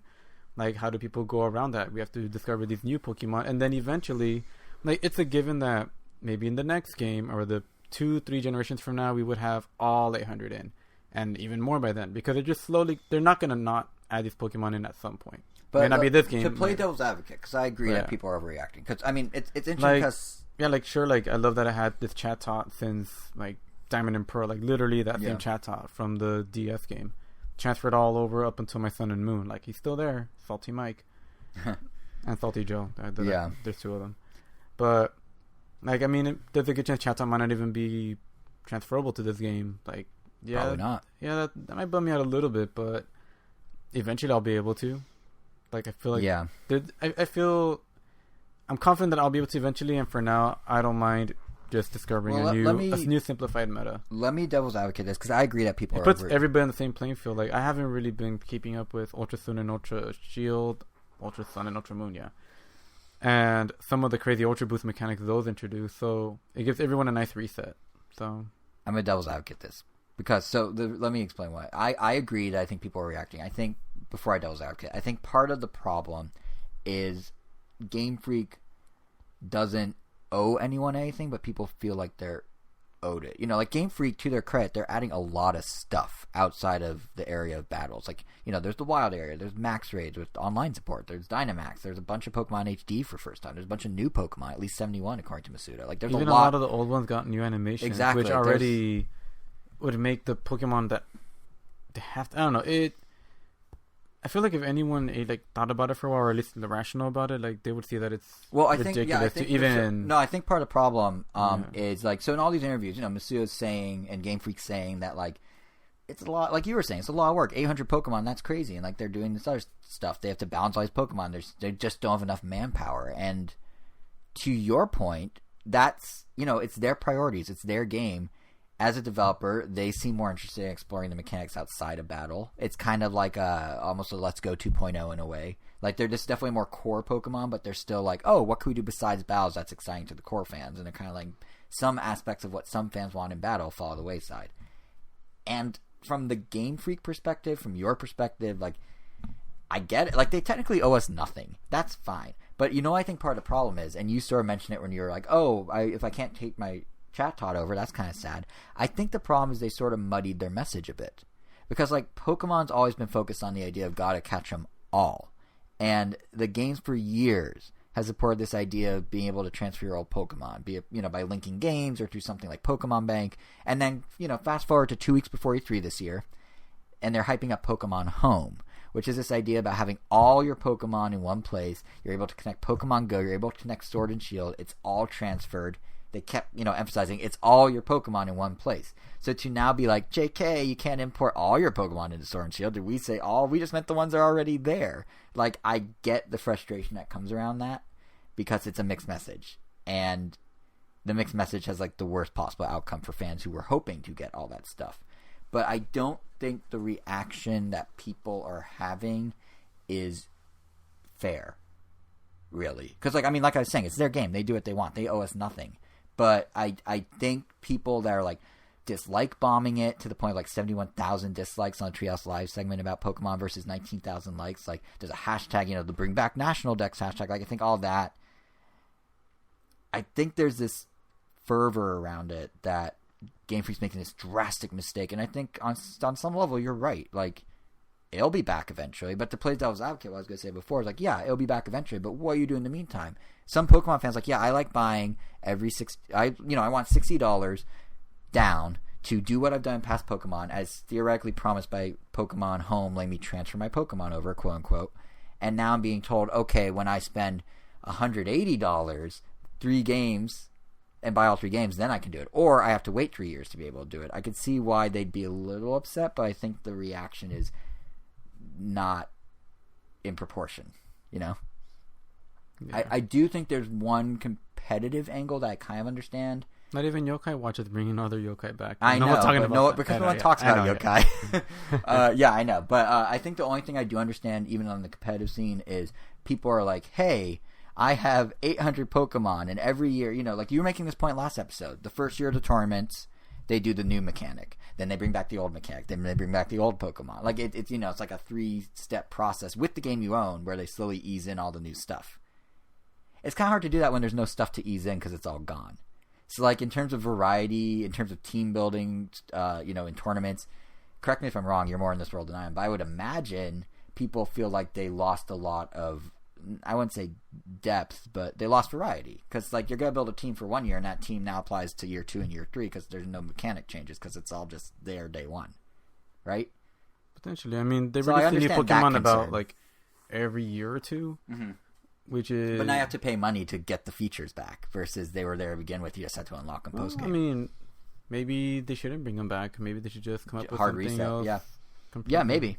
And yeah, I don't know. I still think it's an overreaction, but I think maybe you're right. Like, Game Freak's got to eventually either go their own way, or maybe, now that I think about it, maybe they'll add it as DLC. Maybe they'll hear the It's just reaction. a video game. Exactly. I agree. And, like, it's nice that people care so much. They just need to be a little more polite about it. Because, I mean, like, look at, for example, the fan pressure with Mario Maker 2. Like, people freaked out. And they're like, this is dumb. But, like, they weren't, like, review bombing, dislike bombing Mario Maker videos. They weren't, like attacking, the people on Twitter. There's, like, Nintendo, could you correct this? This is silly. You should correct this. And then, sure enough, Nintendo heard them. Like, during Treehouse Live, the game's producer, Takashi Tezuka, he kind of awkwardly announced that they'll add online friend play because, they heard the feedback. They're adding online friend play. It'll be in an update after the game's released, which is great. It's honestly rather rare for Nintendo to do something like that. Like, they usually don't listen. I mean, they do listen, but they usually don't respond. They're like, this is how we're doing things. So maybe if people are a little nicer about it with Game Freak, maybe they'll add stuff in down the line. But as of right now, it's a hard no, and, like, that's fine. Game Freak doesn't owe you. It can be, you can express your views without tearing apart the game, because there's a lot to like in there. Like, even the demo, I was like, oh, it's it's normal Pokemon, blah, whatever, but it's well done. The animations are really nice. The HD looks really good. It feels like a next gen Pokemon. Like, it's cool, and it sucks that, like, these people are pouring their time and energy into this game, and everyone's just like, yeah, but where's my Chansey or whatever? Or where's Mr. Mime? Where's Tangela? I don't know why I'm specifically in the 100 to, like, 150 range of the Pokedex, but yeah, it's weird. It's funny because all those Pokemon, when you when you say their name, Sword and Shield? no, well, like when I hear those Pokemon names, I instantly think Jason. Besides Bidoof, but yeah, I should have said Bidoof. Well, you know why I didn't say Bidoof? Because I'm so confident Bidoof will be in this game. If Bidoof is not in Sword and Shield, all the rage that people all the raging people are doing, I'm saying cool it. I will be right there with them with the torch in my hand if there's no Bidoof. That's my warning to you, Game Freak. No, I'm kidding, obviously, but yeah. So that's the Pokemon situation. But on to the next game, I guess, because unless you have any other thoughts about Pokemon. Not really. Just looking forward to like change. Yeah, no, change is good. Like, well, it's funny, and I'm kind of happy that change isn't even coming in the sense that like how battles work is just different Pokemon. Because honestly, that is almost as big of a change as keeping all the mechanics in there right now. Yeah. It's just rediscovering the meta because literally we're starting from scratch. Yeah. Like, what do we have? What other starters do we have? Like, a lot of these Pokemon were literally, like, if it's not in your team, you're going to suffer. So it's going to be nice just to see a lot of Pokemon just out of the picture. It is funny that, like, last episode, I was like, oh, I feel like they're getting to the point where they're just going to start swapping mechanics around. You're like, nah. And then Game Freak's like, actually. But it's just a coincidence that it ended up working that way because the trend was exactly what you said it would be. And then they just bucked the trend for no rhyme or reason. Well, I mean, the bubble burst. Exactly. I mean, it was a self-sustainable economy up until Sun and Moon, I guess. Theoretically, it's still sustainable. It's just they don't have the manpower to make it sustainable. Yeah, they could hire people to do it. They have to get that initial groundwork out of the way, and then they'll be back to a new next 4 or 5 generations before it'll be back to normal. It's the reboot like Black and White was. They just forgot to tell people up front. Yeah. That's really all it is. It's, again, the muddy messaging. That's all it was. But anyway, on to the next game. This next one actually serves kind of as a nice transition from our first-party stuff and impressions to third-party ones where you finally have games you have played.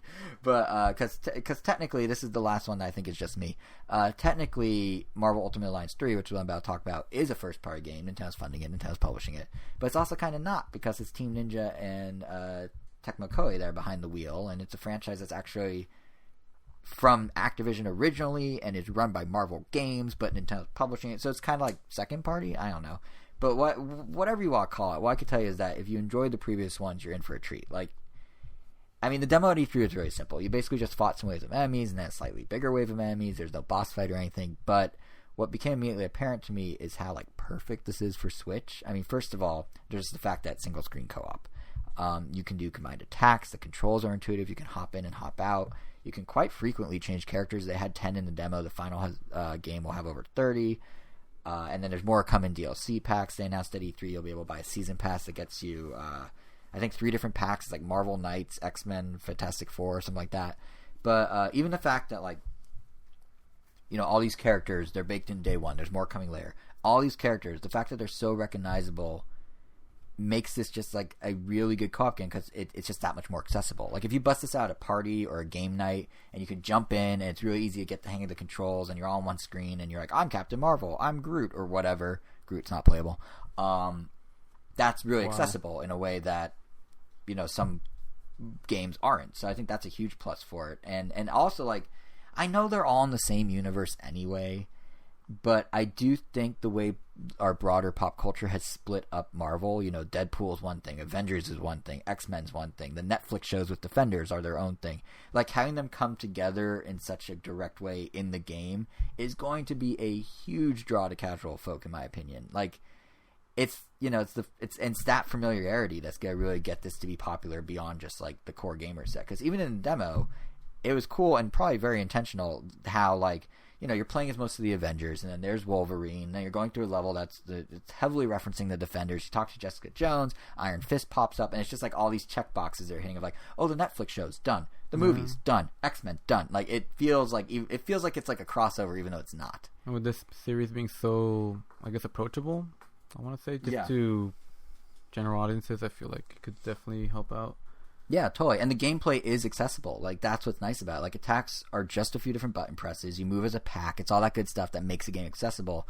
But what's neat is, like, and I saw this in the demo, is there's enough meat there for folks who want to, like, actually dive deeper. You've got experience points, the ability to level up. You unlock new skills up for your characters as you go. There are multiple tiers of combo attack, which I believe is something new in this one that the other ones didn't have. But there are, like, these super flashy ones you can do where you all hit LNR together at once, and it just creates total chaos. And there's others that require, like, chaining together certain characters to do, like, the maximum effectiveness of those combo attacks. Like it's in some ways, some of the specials and whatnot kind of remind me more of a Warriors game, like a Dynasty Warriors, Hyrule Warriors, Fire Emblem Warriors, than it does like a proper Marvel Ultimate Alliance game. Because like if I remember correctly, the old Ultimate Alliances had a single combo move you could do, but this has like 2 or 3 tiers of them. So there is stuff there if you want to dig a little deeper, or you can just like hit, punch, and kick, and be a cool hero you like, and it's still fun. And like presentation wise, like they're having fun with it. It still very much looks and feels like Ultimate Alliance. Like you still have the kind of awkward camera angles sometimes because it's trying to accommodate all 4 people on one screen. But and you know you've got like the color coded glows around each character to indicate who you are because you're very zoomed out. It gets a little chaotic. But they also like they're kind of more cinematic.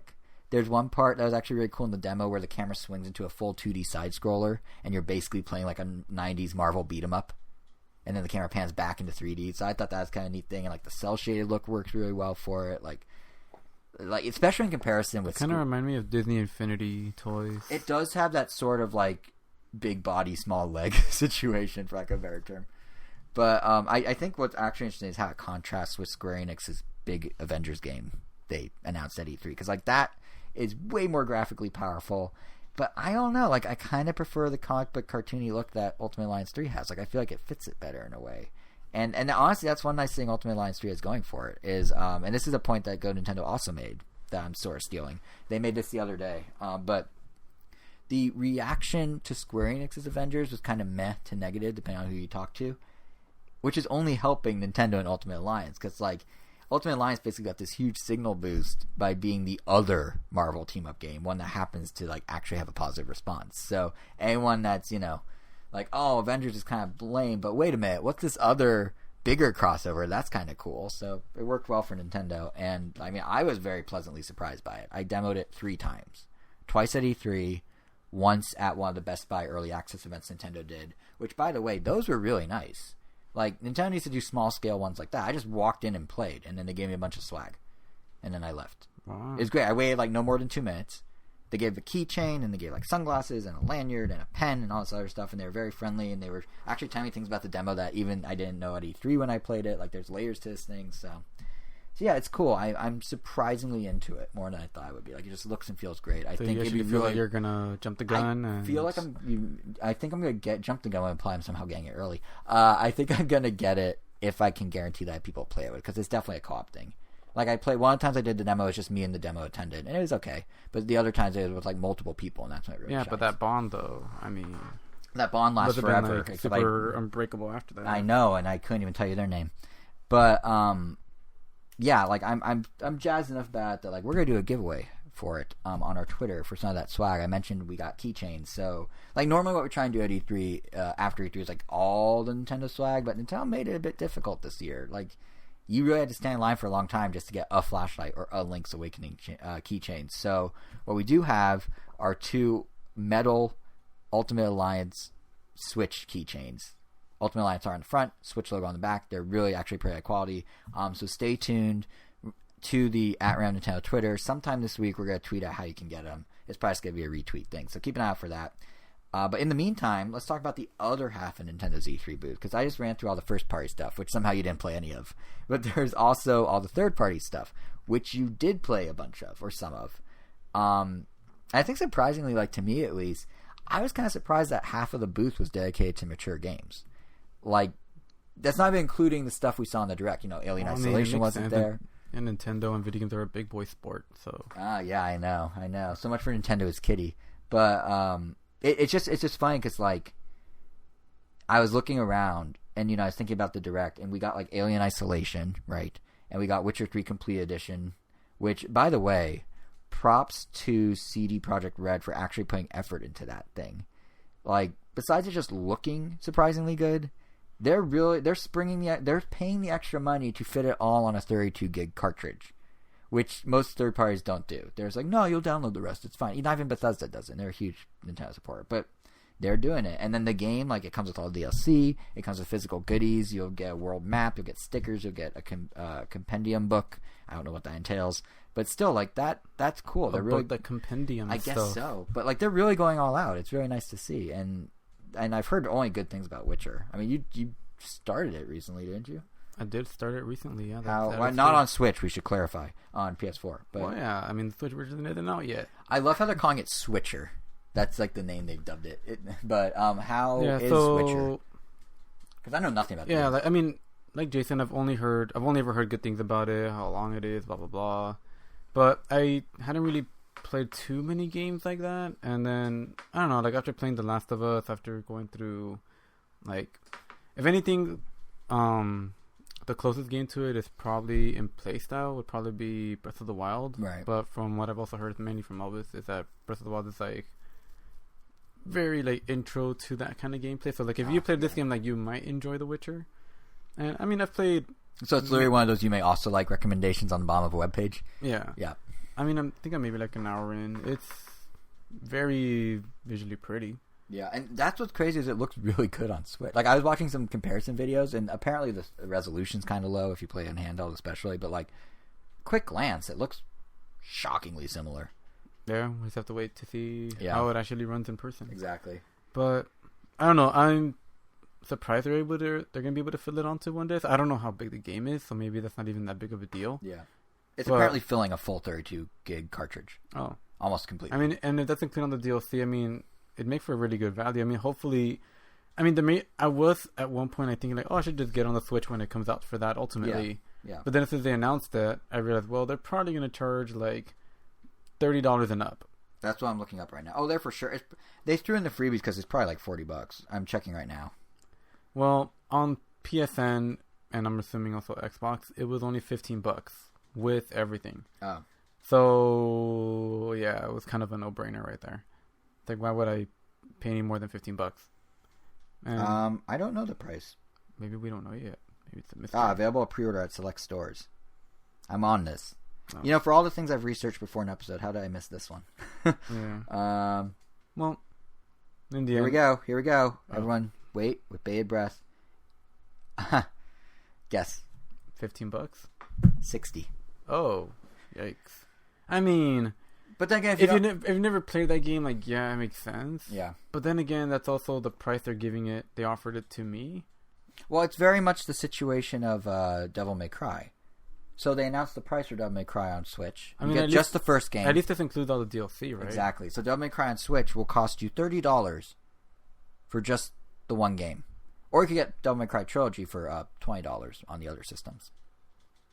So.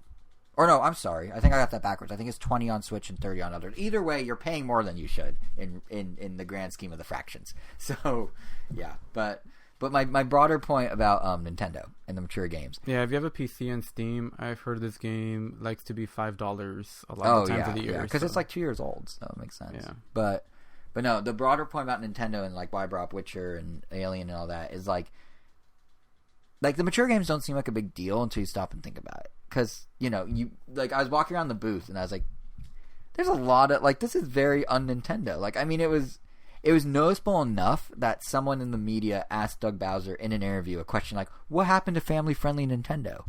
Or, like, where is family-friendly Nintendo? Where, like, a decade ago, that was the most unheard of question you could possibly think of. It was like, where are all the mature games? I hope and now it's the Nintendo other side. is the one at Comic-Con, because last year they were very much kid-friendly. Yeah, a little too kid-friendly. I suspect it won't be because they're probably going to call it the family lounge. Well, I don't know. It's hard to say. It depends on their marketing goals. Yeah, it just depends, yeah. But it will never not be weird. Like, it was strange to hear, not that I have anything against it, but it's strange to hear the F word uncensored coming out of a Nintendo demo kiosk at a Nintendo booth at E3. It was for Resident Evil 5 on Switch, so it makes total sense. But it was definitely like, when they said, I was like, huh, this isn't Kansas anymore, is it? Like, it was very strange. But speaking of which, they did have Resident Evil 5 there and Dead by Daylight. We did both in co-op.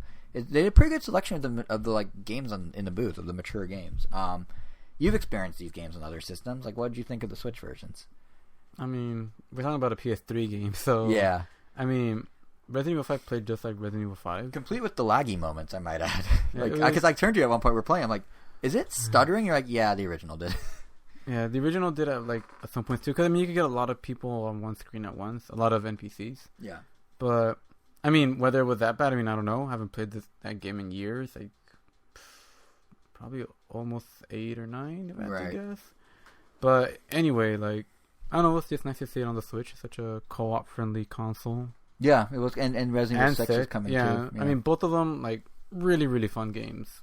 Yeah. Maybe not the best, if even very far from the best Resident Evil games, but very, very fun games. I mean, you gotta be in the mood to punch a boulder in order to play these. Like, these are the Fast and the Furious of Resident Evil. Literally, yes. Very much so. Yeah. Yeah. We also gotta try Dead by Daylight, which you mostly have played Friday the 13th, right? Which is kind of shares gameplay. It's parallel. Yeah, and that one's also coming to Switch. But Dead by Daylight, that was interesting, I thought. It's definitely different. It was very slow and steady, but tense. I feel like I kind of enjoy Friday the 13th a little more. I kind of wish it was on the Switch. It is coming to Switch. Yeah. Oh, it is? Oh. I thought so. No? I don't think so. Am I losing my mind? The only Friday the 13th game that I know that's on Switch is that one puzzle game. But, I mean, if it is, I'm on it. I haven't heard anything yet. Well, continue with your thought. I mean, Friday the 13th is like, I would argue, I guess it can be a lot slower, but I like how moment to moment, it's either a team-based thing or a solo thing. Like, you can either try to escape on your own from Jason, or you can work together to try to defeat Jason, or work together to run away from Jason. It is coming in August to Switch, Friday the 13th. Oh, What's funny is when I said that, I didn't know it was announced literally within a day of this recording happening. I thought it was announced weeks ago, but it was just announced yesterday. So, Anyway, continue your thoughts. Sorry. Timely. Right? Look at that breaking news we can provide unintentionally. This one is strictly co-op, which, I don't know, I mean, it's really cool. I mean, I guess it'd definitely be a lot more fun if you're playing with 4 people. Maybe that's why Friday the 13th works, or why I enjoyed it more like as a single-player experience, even though it's all online and you're playing with other people. Like, I can cooperate or I cannot cooperate with them, which is fine. This one, you definitely want to be communicating with everybody, because I was only just talking to Jason. And we were doing a bang-up job of repairing generators. Yeah, we got like maybe 2, but yeah, those take forever to explain the mechanic for those who don't know, you have to build all these generators, and that's how you win, essentially. Which is funny, because like, I hope there's other stuff. I mean, I haven't played it too much. This is literally all I've played of Dead by Daylight. But I know there's... I thought you played it before. No. I always have played it a lot. Oh, okay. I'm sure there are other ways to like win, and I want to say I know there is one, but like, so far all we were doing is just like getting generators, waiting for the guy to come and running away, then going back to the generators, and then getting caught by the guy who takes you to a giant fish hook, sticks you on, and you can wiggle around to try and free yourself, but ultimately you turn into like ash and die, and then they're like, "Thanks for playing," and kick you off the demo. Anyway, yeah, it's like I just hope there's something else besides the generators. Yeah. But I think, like, it makes, again, to your point about, like, Resident Evil 5 and 6 makes sense on Switch. Like, this kind of does. Like, it's a co-op experience. Definitely. Play together. So that was sure kind of cool. It will be a blast with 4 people. I also got to try a different mature game in the booth. Also co-op, actually. I did co-op and with a real person and with a computer, and that was Wolfenstein Youngblood.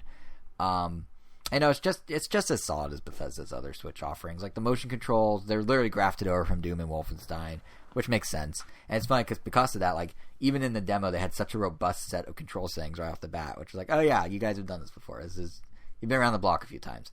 But as first of its kind for kind of like a co-op shooter from them, it's pretty cool. Like, apparently it doesn't have voice chat. At least that's what the booth rep was saying. But they do have emotes you can use, so you can sort of send people like, come this way, or good job, or whatever. And the game does run surprisingly well and look pretty good on Switch. There is kind of this weird, interesting effect, if you will, where if there's a lot of enemies back to back in your scope, it kind of blurs them or does like this kaleidoscope view, which it's neat, but it definitely is like adjusting for the limited power of the Switch. Like, it's very transparent. I bet you it doesn't do that in the other versions. But yeah, what's cool is like Wolfenstein is out day and date with the other console versions, as will be Doom Eternal when it comes out this fall, and and for games that Bethesda can't do that for, they can't day and date Elder Scrolls Blades because that's already out. So what they're doing instead is they're introducing crossplay. So if you choose to, or crossplay saving, I should say. So if you choose to start Elder Scrolls Blades for free on your phone, when the Switch version ultimately comes out, you can just pick up where you left off, and you can alternate between them as freely as you want. And I guess Nintendo helps set that up for them, which is pretty cool. I think if I were to get into it, like, I played the demo, I enjoyed the demo. It's basically an old school dungeon crawler for those who haven't played, like a first person one, and you kind of you go like, you walk and then when there's battles, like kind of turn based, but it's kind of real time. And I think if I were to get into it, it will be free to play on Switch. I would do it on Switch because like it felt good with the Joy-Cons, and there's motion control if you wanted, and there's buttons, and it's just better than just swiping with your finger. So that's my very brief time with Elder Scrolls. But really, I feel like the bigger point is like Bethesda's just killing it on Switch. I mean, they were the only company with 2 games in Nintendo's boot that wasn't Nintendo. Like they had Wolfenstein, they had Blades. You know, they have Doom coming out. They've had not Castlevania, the other Wolfenstein and the other Doom, Skyrim. Like they're up there. I feel like with this E3, a few publishers really solidified themselves as like, yes, they're big Nintendo supporters. We were mentioning Square Enix before with their bajillion re-releases. Obviously, like I said, Bethesda. But oddly enough, there was a third one in there, which I would not have expected, and that was Netflix. Like, they seemingly can't be bothered to bring a Netflix streaming app to Switch, but whenever they decide to announce a game, they always do it in a Nintendo presentation, and it's always Nintendo first, which is kind of interesting. Like they did it with Stranger Things 3, the game, and then Nindy Showcase in like March, and then it happened again with the very wordy the Dark Crystal Age of Resistance Tactics in the Direct, and I was just kind of like, okay, like I don't know why they're doing it, but like at first it seems like just typical licensed games, whatever. But then I got to try Stranger Things back at PAX East, and I talked about it on the show then, and I was kind of surprised at how well it like meshed with the show. Like they used, they do a gameplay style and presentation that feels accurate to the show and makes sense with the show. It kind of goes in its own direction too, but it still follows the core concept. And then they did this again with Dark Crystal, and even though I don't know much about the franchise, I do know I like Final Fantasy Tactics, and there's a lot of similarities between them, and that kind of caught my eye. So long story short, Jason is not a fan of Dark Crystal. Long story short, I have bought Netflix. I am the new Reed Hastings. It is a pleasure to meet you all. No, long story short, I went to this panel they did. Like Netflix had at E3 Coliseum a panel, because I just was like, what? Like, where are these things coming from? What's their game plan? What's their strategy? And I was kind of surprised to hear that like Netflix is pretty serious about this stuff. It's kind of interesting, actually. Like I first was surprised to learn that the folks who are working on the Dark Crystal are actually like really big strategy genre people. The chief designer worked on Civilization and Railroad Tycoon. Like a bunch of the developers came from the old Age of Empires team. Like this is a actual bunch of veteran strategy game makers making a strategy game. And what was interesting at the panel is that Netflix's director of interactive games, he's basically the dude in charge of all their video game projects. He was making the point that they're not just throwing licenses around. They're trying very hard not to do that. They want developers with pedigrees that actually kind of make sense for the games and for the properties that Netflix has. And they want to do right by fans to the point that, like, apparently they redesigned... Like, this is one stat he was saying. They apparently redesigned 16 different times in the Stranger Things game. Now, I'm just going to point out, 11 is 16-bit.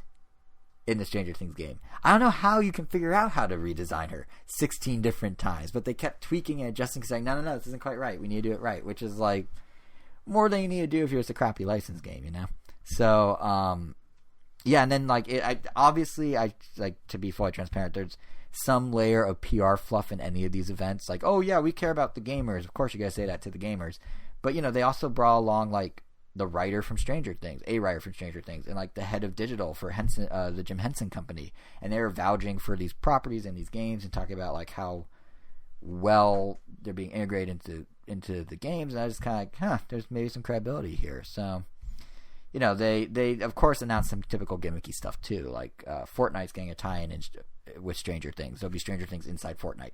But the amount of time they spent discussing like how important doing these full games were in the right way that will make gamers happy and make the fans happy. Like it suggested they get it, or they at least understand how to properly message that they get, whether or not they get. But I'm really curious to see what comes of Dark Crystal now, because they got the pedigree, they got the developers, or they got the property. I mean, they got Jim Henson signing off on it, his company, and then you got Bill Trinen at Nintendo just constantly tweeting about it during E3. Like he tweeted about like more times than probably some of Nintendo's own games. And I'm like, what is it about this game? There's something special here, probably. So, I don't know.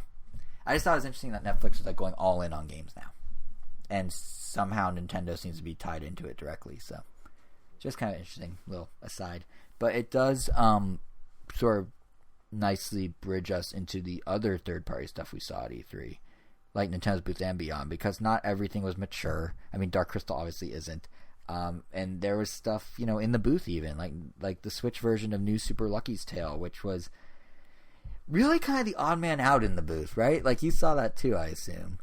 It was like all these dark, gritty games, or grays and browns, and then there's like burst of color, New Super Lucky's Tale. Maybe they were banking on we look like the most like a Nintendo game. It feels like a Nintendo game. I mean, it was this big, colorful 3D platformer. Its core hook is that, or its core mechanic, I should say, is that you can burrow underground, which kind of plays like you're swimming inland almost. And there's also like this little tail whack move he does. But it definitely, like to your point, and quite proudly, was wearing its inspiration on its sleeve. I mean, there's the Mario style new right in the name. The level design reminiscent of Mario 3D World, right down to a similar interest in verticality. This is somehow the second time I've said the word verticality this episode, so there's your word of the day. No, but there's layers to collect in each stage, like Donkey Kong. There's red coin challenges, like in every 3D Mario game. You get to the end of a level, you collect the item you need to collect, and in this case, it's a page of a book, and it does that whole same camera spin around the character that you see with like Mario and Banjo when you collect a star or a Jiggy. Like, it's very, very much inspired by Rare and Nintendo in that whole era, and is very proud to flaunt that. But also, it plays pretty well, and I think what's interesting is it was originally a VR game, and the devs at this company, Playful, spent 2 years revamping it, adding new content, adjusting it into what's now a more traditional platformer, which is kind of like the opposite direction you'd normally expect. But it's well done. It seems like there's going to be an audience there for it on Switch. Like, it meshes well with the current lineup, and it was kind of a fun little lighthearted thing. Obviously, Nintendo has some confidence in it. They showed it in Treehouse Live. They had it in the booth. It made that, like, first cut. So, yeah, just something to maybe keep an eye on if you're looking for a platform. But the other not mature game in Nintendo's booth was one we both played. And that was one that uses mascots we all know. Not a little squirrel. It uses Mario and Sonic. And it was Mario and Sonic at the Olympic Games Tokyo 2020. Which, to be honest, you shouldn't have played it in Nintendo's booth if you were at Nintendo's booth. You should have gone over to Sega's booth and played it there. Because, like, first of all, the booth was cool. It was all themed around it. So there's like, you're standing in line on like a track, like a track and field track. They had a rock climbing tower you could actually rock climb on, and they gave you these cool shirts if you played. You got all the shirts, right? Yeah. Yeah, it's like the Sega logo, and it's surrounded by like line art of all their consoles in like a little circle. That's a fact. It's really nice. But yeah, this is a game we both played. So what do you think of Mario and Sonic at the Olympics 2020? Wait, sorry, let me get the full name. Mario and Sonic at the Olympic Games Tokyo 2020. Not the Tokyo 2020 Olympic Games Tokyo 2020, because grammar doesn't matter. I mean, as someone that's always looking for the next like mini game, compilation, party game, like this one definitely has my attention, and it was really fun. Like the few like rounds I played with Stranger against. I did against even more so against like a bunch of people. Like, this is a game that I could easily see like one other person and I just like getting really competitive over it. Oh yeah, totally. So what activities did you do? Because there were 5 to choose from. I don't know. We tried to do as many as we could with it before the time limit. I managed to squeeze them all in. If you need the list. I mean, we did archery, surfing, skateboarding, fighting. Karate, specifically. There's not an Olympic sport called fighting. Got the gold medal in street brawls. Fighting. And jumping the hurdles. That's all of them. He got all 5. I guess we got all 5. Yeah. Yeah, so did you do motion control, or did you do... We did buttons only. Oh, see, I did motion. Oh, that's interesting. Okay, so how was... I guess buttons was good? Yeah, they worked exactly how you would expect. You press them and they do things? Probably the only way I'm going to play, unless it turns out motion is better. So the only one that I couldn't do motion on was karate, because it literally doesn't support it, which makes sense, because it's basically... The karate mode was basically like a very light fighting game, like diet fighting game. Yeah, like, it had like 2 moves. And even that I feel is like underselling it, because there's a lot of mind games that go in there. You got totally. It's like rapid fire chess. You got your fake outs. You got your very strong hit that will like burn through a bunch of the other opponents' hits if they don't throw out one of their strong hits. If they're not approaching you, you can start charging up your super meter. So you have that. I don't know. That's why I was calling it like diet fighting, because there's not like combos or anything, but there's still the fighting game mindsets. Yeah, but there also aren't combos in karate. Like, it plays exactly how you would want it to be. Well, yeah. Oh man, if there were combos that you could Hadouken in the middle of getting a black belt. But Yeah, there surprisingly is a lot to it for a simple cry game. The others are a little more straightforward. I did motion for them. So, like, skateboarding and surfing, they both focus on the idea of you hold the controller flat and then twist it. So it's almost like you're holding a little skateboard or surfboard and you kind of twist it. And you flick it up to do stunts. You flick it up while hitting R to do specials. What's interesting is, like, it's basically the same thing, but skateboarding, which, by the way, who knew? It's an Olympic sport starting in 2020. But skateboarding, you're just kind of cruising around the park. And you just, when you get to the top of the ramp, you just do it, and then you continue on. But surfing has the extra thing of requiring you to dip down first into the water to build up momentum as you come up the wave, and then do the stunt. So you're instead of just like sort of, you know, rolling around and steering yourself with the controller, and then there's the ramp, flick up. You're actually actively doing like a down up, almost like you're bobbing through water or something. And I imagine it was fine with motion. I imagine it's probably a little more responsive with buttons, but the motion felt good. And it is kind of interesting that, like, there's this through line where special move, you know, where stunts are always, if you're doing motion control, a flick. Like, it's not like every game has a totally different control scheme. They tried to keep it consistent. And then every game seemed to have some variant of special moves. Like you're mentioning Karai, there's, you know, specials you can build up and stuff. And then obviously you can do them in the stunts and yada yada. The 110 meter hurdle was not as bad of a motion experience as I expected. I thought I'd have to do like a ridiculous, like, non-stop, like, just flail type of thing, you know, like the arcade version of Mario and Sonic where you're just looking like an idiot. But there's actually, like, multiple steps to it. So you can first you charge up by kind of putting your hands out with the Joy-Cons sideways, and then you're running by just alternating your hands like you're doing the milking game in 1-2 switch, or actually milking a cow, if you will. And then what you do that's kind of interesting is to jump, you punch. You do an arms style, like the fighting game arms style, like wrist twist. So it's kind of like this whole, like, you're kind of milking the cow, then punching, then milking the cow, then punching. And it looks silly, but it was more elaborate. Engaging? It was more engaging and elaborate than I expected, where all I thought I'd be doing is just, like, rapidly moving my hands up and down. So that was kind of cool. I was kind of surprised. And then I think the best motion. Did you not even do motion for archery? No. Because archery feels good. It's straight up exactly how it was on Wii U. You have one Joy-Con, and you pull back with the other. Yeah, it felt really good. You do need to hold them sideways, which at first I was holding them straight and it's kind of weird. But anyway, yeah. And then you factor in wind and distance and whatnot. Kind of like Monkey Target in Super Monkey Ball, actually. Yeah, so you just aim and then shoot, and that's it. But yeah, I thought I was pleasantly surprised by it. I think it's also kind of cool to see, like, the Nintendoization of everything. You know, like, the referee's a Lakitu. And then, of course, the Sonic stuff's in there. So, like, half the time in the karate, it's Lakitu. The other half of the time, it's that B guy whose name I'm forgetting. Charmy? Yeah, exactly. But this also marks the first time that these characters have been given event-specific outfits, which, for poor Sega, has somehow led to more questions than answers. Like, this E3... It's kind of nice seeing Mario actually swim in normal time instead of, like, his whole jeans and stuff. Right? But then at the same time, like, what's up with Sonic wearing his shoes? For some reason, this E3 is the year that the press are like, we're going to ask dumb questions. So, like, multiple websites are like, hey, hi, producer of Luigi's Mansion, Tanabe.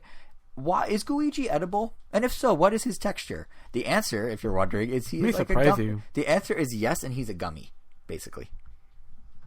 But the reason I bring it up here is Polygon wrote a whole article about how Mario's feet we can see, but why can't we see Sonic's? Well, is Sonic hiding in his shoes? And it got to the point where Sega had to issue a statement saying Sonic's shoes and him not taking them off are canon. That's just how it is. The fact that Sega actually had to be like, no, like, we just don't allow shoes to come off is, like, bizarre. Like, 5 years ago, that would not be in game journalism, but here we are.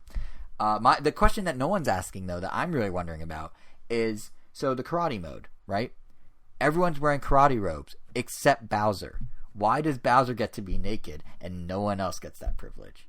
I don't know. I guess they see the turtle shell as but his stomach's exposed. His it's if he had armor. genitalia, they'd be right there in your face. No, it's armor. It's all armor. What? Are you... Wait, what? The front of his shell?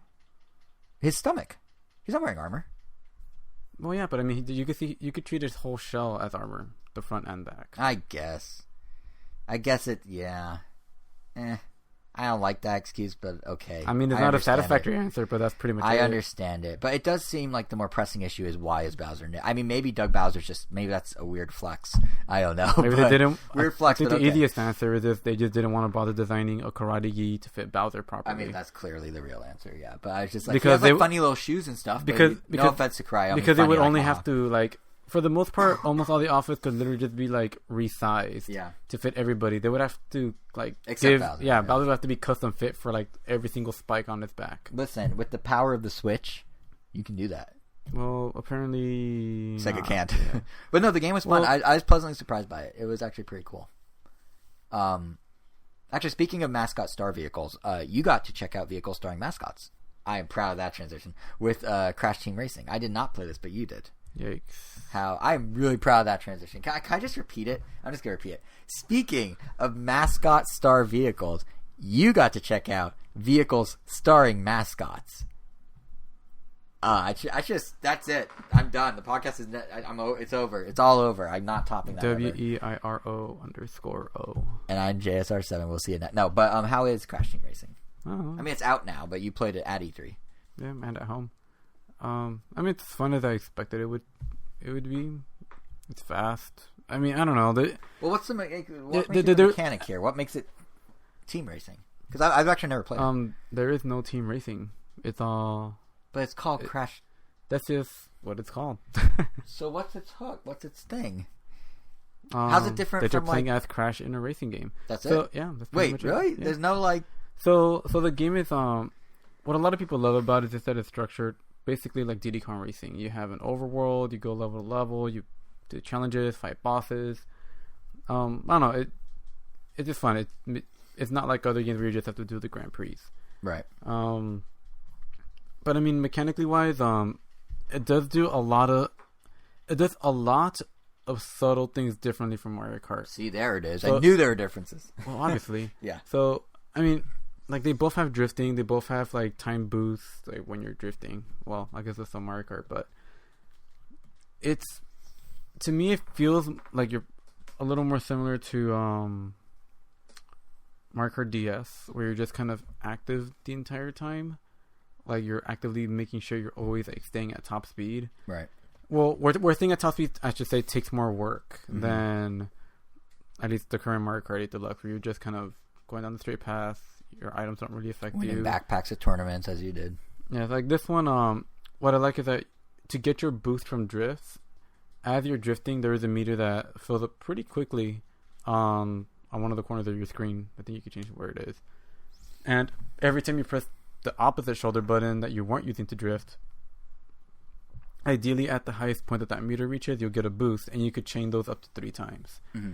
And once that's over, then you have to release your drift and then do it again. So in theory, you could go drifting the entire time and never get a boost if you're not using that mechanic. So, and you can also mistime it, so it might be going too fast for you, and you might never even get a boost, even if you're trying to get one. So that already takes that's already like a little... Right. Yeah, that's already a little difficult. Right. And then besides that, you also have your height meter. Essentially, the more airtime you get, the bigger the bigger boost you get. So it's not like Mario Kart where every time you press the shoulder button off of any kind of slope or incline, you do a little trick and then you get a boost right when you land. In this game, I guess there's no auto trick. You just have to try to jump right at the apex of the hill, and if you get enough air, you'll get a boost. If you get it bigger than someone else, like, their pose will change a little, telling you that you got the bigger boost, and then you get the boost. Mm-hmm. So, and also there's a lot of items that are hanging just off of, like, just far away, so that if you're just driving normally, you wouldn't reach them, but you have to jump right at the tip of these items, just at these hills, just to get those items. So, I don't know, there's definitely a steeper learning curve to this game than I would say Mario. Like, on a difficulty rating, it's definitely... I guess it's like somewhere between Mario and... No, I would say it's harder to control than Sonic 2.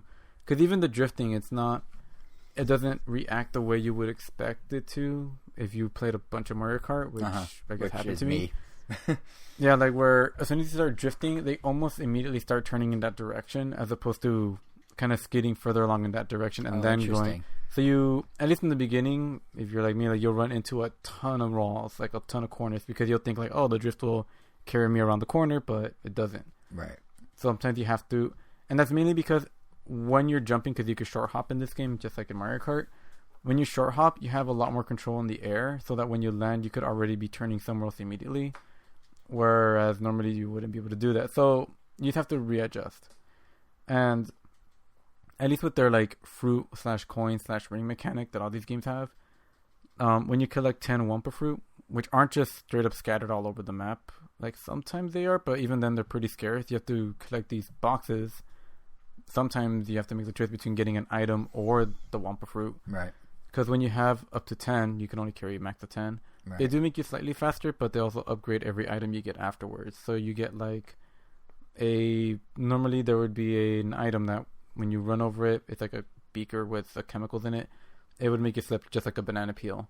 But if you have the upgraded one, it'll make you slip, and it'll create a little storm cloud on top of you that will make it so that you can't use your item immediately when you get it. Because normally you could just tap the item button and just instantly get it and use it. But this one forces you to wait, so you're kind of like stuck. Yeah, you're stuck. You're not a threat for a little while. Yeah. So I don't know. It's really cool. So it sounds like. And was this like that? I mean, obviously you've been playing. It came out this weekend, so obviously you've been playing it too. But were you like you and I? You're just like, oh yeah, this is the stuff right here. This is it. Yeah, it's what I expected. It's kind of a shame that it came out so close to Sonic, but yeah, it's like not to spread my time between both of those and The Witcher, I guess. So. I mean, it does make sense that you're having this problem because like kart racing games are totally your thing. Like I get it. So yeah, I'm glad to hear you have another one you add to the list. It's funny because I said this on the show before, but like your thing with kart racers is very much my thing with like super arcadey racing games. Like I like kart racers too, obviously Mario Kart, but like stuff like Ridge Racer or Rush or one game I actually weirdly was obsessed with on my DSi was Asphalt 4 Elite Racing. It's DSiWare release at launch of DSiWare. It's like one of the first DS games you could ever download. And during E3, Gameloft gave me a chance to check out a build of their upcoming Switch version of Asphalt 9 Legends, which I think is the first time it's been on Nintendo since the DSi version. Actually, no, I take that back.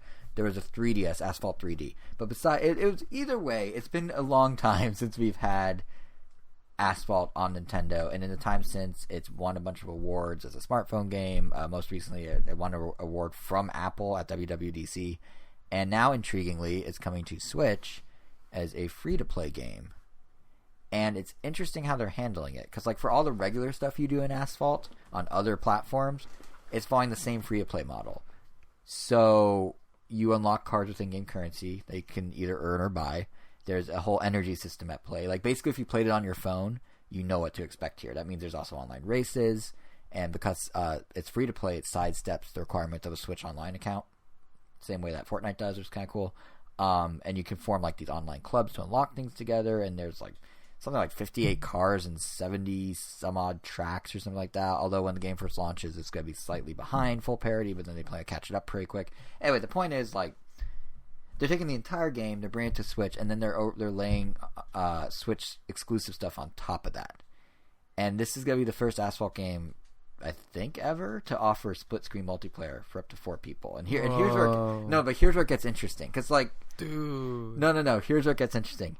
That's already interesting. That circumvents the whole free to play energy system. So they're taking a whole free to play game, dropping it on Switch, and then being like, or if you just want to play the game for free with no ifs, ands, or buts, here you go. Here's a whole mode for that. So it's kind of like undercutting their own thing. But anyway, they're doing that. They're adding a Switch-only quick race mode that supports up to 8 players. And like every control scheme you can think of, like mirroring touch controls from the 8 smartphone players game. On one screen? Or? No, I think it's 8 players online or with wired systems. At least online. I would have loved to see a TV split 8 ways. No, that'd be mayhem. But yeah, they got touch controls, they got motion controls, they got button inputs. It's basically however you want to play. And the thing is, like, I realize, like, not every Nintendo fan's a big Asphalt fan, but I really love Asphalt 4, and I got to try the new split screen mode with standard button controls, and yeah, it was pretty good. It was fast, it was smooth. Granted, it was just our 2 cars, and we were playing in handheld mode, but the sense of speed was definitely there. It ran well. For a game that's so arcade focused, like, it's kind of cool to see the detail in the cars. Like, it was, like, they're all fully licensed. Like, even though, you're using them to do 360 tackles, to bash into opponents, or perform tricks when launching off jumps. Like, they are fully licensed cars, so you're doing it with like an actual like Porsche or whatever. And there's new mechanic. Those mechanics have been there for the last few games, but since I last played, they're new to me. I think they've apparently been there since like 7 or 8, Asphalt 7 or 8. But they're fun additions. They kind of help build up your nitro faster, which you're encouraged to really use as much as possible. And that's something that was true in even the older ones I played. And it's also like, it's kind of nice that going into races, you have options to customize things. Like, if you don't want slipstreaming to be a thing, slipstreaming doesn't have to be a thing. It's up to you, which usually arcade racers are just like, this is what it is, take it or leave it. So, I mean, that's pretty much all there is. Like, the full game's coming out this summer at some point. It's pretty fun. I mean, it's free. Like, I don't know why you wouldn't try it, but it's, I feel like I have a good chance of getting really into it in the same like inexplicable way I got really into Asphalt 4 on DSi, which like it's not a game people remember on DSi, but for some reason really impacted me. So I'm kind of curious about that. And yeah, it was just kind of cool. And I mean, similar to my time with Asphalt 9, you got to check out CastleStorm sequel with the fine folks at Zen Studios, right? The funny folks. The fine folks is what I said. Maybe they're funny. I don't know. I wasn't part of your conversation. But how is CastleStorm? Because the original was on what? Wii U?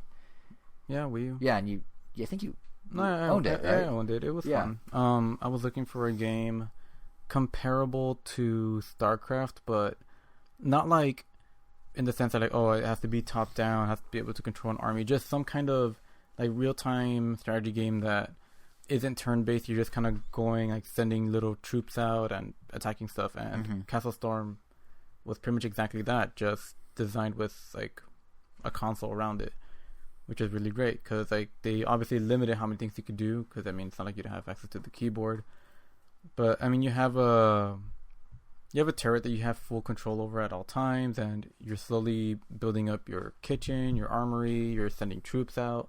The more people they destroy, the more coins you get, which lets you upgrade your other stuff, and eventually you want to overpower your opponent, who's usually on the opposite side of you, doing the exact same thing you are, so that you can destroy their front gate or capture their flag and take it back to your base uninterrupted. And during all of that, you can create crazy effects. You can summon dragons, throw lightning at certain spots, send out a hero that you could control in first person. And that was pretty much the game. And but the second game like pretty much has all that and just much more. Instead of just making it that over and over again, they added a Heroescape kind of overworld on top, which pretty much just means like a hexagon world that you look at it from top down. So every turn, when you're playing single player, they create a campaign where every turn you either choose to move a few spaces, take over a town, plunder for treasure, and as you advance, you clear out the fog of war, which means that you can see what else there is to discover, because everything is just a giant, there's just fog everywhere.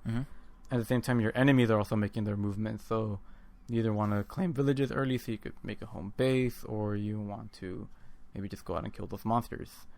So, I don't know. It's a nice evolution of it. Yeah. A nicer way of easing you into it instead of just throwing you into, I guess, full-on battles with everything. Right, so, right. I don't know. Looking forward to it.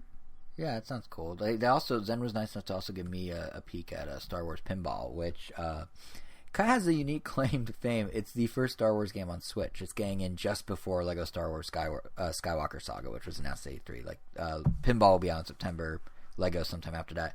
And you know, it's kind of funny. Like, with Asphalt 9, we had a genre that's typically not free to play on Switch, racing, and then it went free to play. And now with Star Wars Pinball, Zen is changing their like usual pinball game strategy, which is free to download and then you buy tables, and instead they're giving you everything up front for $30, which means 19 tables. It spans every Star Wars movie up until the Rise of Skywalker, because not out yet. And it includes spin-offs like Solo and Rogue One and TV stuff and deeper lore. Like, it's a lot. And like, I mean, as a pinball game, it's what you expect. Like, if you've ever played Zen's pinball games on Switch, the FX3 game and its tables, basically the same idea. You got HPD rumble support. It supports vertical orientation. I actually got to try it using the flip grip. Have you ever tried the flip grip? Like, where you hold, it's basically Joy-Cons you slot around a vertical switch. It feels great. Like, it's really cool, and it's neat because like it just feels like you have this legit tiny pinball table on your Switch, and like the HD rumble, you know, the feedback and it's cool. So this game single-handedly convinced you to get a flip grip? It came close. Like, the flip grip's cool, and like this wouldn't game it feels only be like $5 or something? they're like 12, yeah. And the thing is, like the game support it's more than double that. It's more than double, but obviously the game supports normal horizontal switch play, but it's landscape. But it's just cool to have it all on one screen like that, and it's also kind of cool. They're doing some neat stuff with it beyond just pinball. So like they're doing this thing. It's kind of like a never-ending Splatfest of sorts, where you have everything you do affects whether you earn points for the light side or the dark side, and you like pledge your allegiance, and then there's these two massive leaderboards because the game's always connected to the web. It has online support, it has tournaments, leaderboards, all that. So this is kind of a neat hook into that to get you to play to help your side in this giant tug of war. And then separately, they're also doing like a whole single player campaign that sends you to like various tables and has pinball themed mini games. It kind of reminds me. It sounds I can't see it, but it sounds a lot like how Metroid Prime Pinball did its like single player experience. So long story short, like if you like pinball, this seems pretty cool. Like it feels good. It feels like, I mean, FX3 felt good too, so it makes sense. But it's a solid pinball game, and it has the Star Wars thing overlaid on it, and it's like $30, 19 tables. That seems well priced, honestly. So yeah, something to keep an eye out if you need a Star Wars fix on Switch. It was kind of cool. Check out. It was like very like, I don't know, Zen was being weirdly like hush hush about like, oh, we have the first Star Wars pinball game. You want to see it? And I'm like, yes. So, like, so it's pinball. And then they gave me nice slip seat Zen Studios. They gave me nice fuzzy slippers to Zen out with. So thanks, Zen. You guys are cool. But anyway, besides those, those moments with Gameloft and Zen, we also got to check out some cool indie games too, both at the annual E3 Indie Mix event, which is off-site, and then on the show floor too in the IndieCade booth. You played Lost Embers, if I'm not mistaken. I did play a game called Lost Ember. How was that? Because that's coming to Switch. Yeah. So I don't know. I mean, it's a very nice game. Like I don't know. Like I just know that one had some attention going into E3 or at E3. So I mean, I don't know. Like I mean, it's a great game. Like honestly, nothing really against it. Yeah. In particular, just like playing this game did kind of make me, I guess, forget about this other category of games that should go along with artsy 2D platformer. Artsy 3D platformer? I don't know what genre. I guess so. I guess that is. Yeah, artsy 3D platformer, but I feel like platformer implies, because artsy 2D platformers artsy polygonal adventure exploration game. Artsy 2D platformers are usually like puzzle games. Like right. they're in some way puzzle games. Yeah. This is more like an artsy CG experience. Interesting. Well, I mean, maybe there is more to it later on, but like from what I've gathered, like you're like traversing the field, like it's very nice environments. You play as a fox, and you encounter like this like floating orb, not quite the Lost Ember. I thought that was a Lost Ember, but there's more just to an it. Ember. Well, it's not lost if you're right there with it. Well, it doesn't really. It has kind of amnesia, so yeah, so it kind of is lost. And so a lot of the time you're just like traversing the area, like you're either running, you're crawling, and you eventually like learn you have the ability to possess different animals. So you could possess like a bird, or you could possess like what I encountered like a wombat, and I was able to like roll around. Not quite at the speed of sound, but it was actually significantly slower. But it was still, they were all like very fun to control. Yeah, I'm just letting that one slide by. I'm not even gonna. And the art style, was also just like really pretty. Yeah, but, it looked like I was watching you play for a minute before I ran off to do something else. It looked cool visually. Yeah, but at least, I mean, I've only played like I'm probably not even that much into the game, right? But there weren't. I mean, I noticed I didn't really have like an attack button. And maybe the fox does an attack. Maybe you have to take it. But I mean, there isn't any kind of combat. And so far, everything has just been kind of like absorbing the environment and get the dialogue from wherever the orb wants to talk to you. Or you go into these scenarios that are pretty cool where it shows you, like, I guess, glimpses at the past and what happened. And I mean, that's fine or not. But I guess like I'm starting to now like I feel like burning out. I feel like this game might have gotten lucky, but I feel like going further, I think I'm starting to get burned out on these 3D CG experiences where there was like no real difficulty or any kind of. I mean, I don't want to say there isn't gameplay because I feel like that's like. But it's more exploratory with less goal, or it's not as goal oriented. Well, you're just being guided through a path. Because I'm also playing like a game called I forget what it's called, like Etchin, and it's a game that was for free on the PlayStation Store. It's another indie game, and that one like getting crazy reviews and blah blah blah. So I'm like, oh, I'll check it out. But the game could have easily just been like a book, Like Right. you're just like, there's a lot of walking through pretty environments to this house. Oh, how do I get in? You're just following a path, walking, reading, interacting, walking, reading, interacting. I mean, the way some of these games can be done, there's still a lot of creativity left to explore. Mm-hmm. Like some of them, like the fox one, like does kind of make you forget that you're just walking, because you tend to just play with the way the animals move. Like sometimes it's just fun just to see how the wombat walks around or other animations it has. But then when you get tired of that because you did that for a long time, Right. Then what? You're kind of just, all right, let's just continue on with the story, and that's pretty much it. I don't know. The walking simulators, that was like a name for them a long time ago, but I feel like these are at least better than that. Yeah, they've evolved. Yeah. Like, I think there's a game called Dear Esther that was popular like 5-6 years ago. I don't remember. It was around the Braid time. I don't know if you remember Braid. Mm-hmm, mm-hmm. Like, that one was literally like you just walk. Like, you don't even interact Right. with it. You're just like listening to someone like tell you like a story or something like that. But, yeah. Well, if you want something artsy that has more gameplay, there was a game we saw on the show floor called EarthNight that it's definitely all art because it was all hand painted by one guy over 7 years, which is insane. But what caught my eye about it is it's basically a rhythm platformer, but what caught my eye is the initial level selection tool, like selection screen. You don't just pick a level on a map. You are skydiving towards Earth as a character, and beneath you are all these dragons flying around. And as you steer the character to land on a dragon, the deeper you go closer to Earth, like the more you avoid dragons and fly down, the harder the levels get. Which is like a crazy way to pick levels, but really cool. He's calling it, the developer's calling it like a living level select. And it really does feel like it because you're playing a game just to get to the game, which in and of itself was kind of wild. But then the game itself it's a rhythm platformer. Basically the premise is like the dragons have destroyed Earth. You now need to kill the dragons to get back to Earth to get resources, or get resources just from killing the dragons, then take to your ship where all the remaining humans are. So it's like a rhythm platformer where you're running on the back of dragons. You have these chunks of it that are, he literally called them chunks, but you have these handcrafted, like procedurally generated levels, all drawn by him as well, or painted by him as well over these 7 years. And these chunks are all arranged in different ways, so it's never the same level twice. But you're basically going through. That's what they did with Super Meat Boy Forever. Exactly. And you're basically going through and doing a rhythm platformer, but as it goes on, you also get new items and power-ups. So it's kind of like a Bit Trip thing, but if the Bit Trip thing was a little more like a traditional platformer, too. It looked like Bit Trip and Robot Unicorn Attack had a baby. Yeah, kind of. Visually, it does. Because the same kind of like running, dodging some obstacles, jumping on a bunch of floating platforms was Robot keep Unicorn. the momentum going. Yeah, which, I mean, don't get me wrong, like I got addicted to Robot Unicorn back in the day. Well, I can't believe I could say back in the day. Yeah, it's when we were in college. It's crazy. But, yeah, and it's so far not confirmed for, or it's not, there's no date set for Switch, but it is coming to Switch soonish.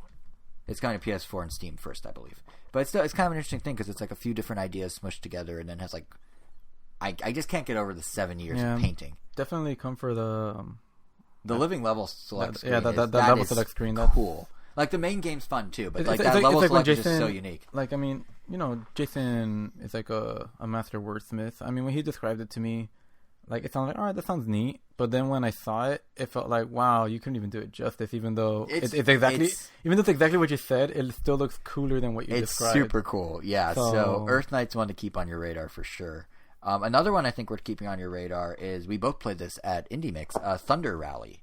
Yeah. Which this is more of a traditional multiplayer Switch game. Perfect for quick party games. Yeah. This is exactly what like I'm looking for in these kinds of party games. Like no more just a bunch of people running around. Like just something different. There is people running around, but it's as a result of you jumping out of your car because you're trying to destroy each other in like in a demo rally. The whole game is like a mashup of like those 90s monster truck top-down games and Bomberman and like Monkey Fight from Super Monkey Ball, where it's not so much about like you're just trying to stay on the platform. Like you're all flying around the physics, you're kind of loose, but you're trying to stay on the platform. The physics are crazy, but they like, work. But they're not that crazy that it feels like, oh, that one was just stolen from me. It feels like all right, I should have just been a little more careful because any little mistake will usually result in. And there are items and stuff that drop, but the items don't exactly attack other people. They're more like they're buffing up your ramming abilities. So they just ram better or ram in different ways. Yeah. And if you do die, it goes full Bomberman. You could throw bombs in from the edges. So it's really like a amalgamation of all these different ideas, and it's just really fun. And it's local multiplayer.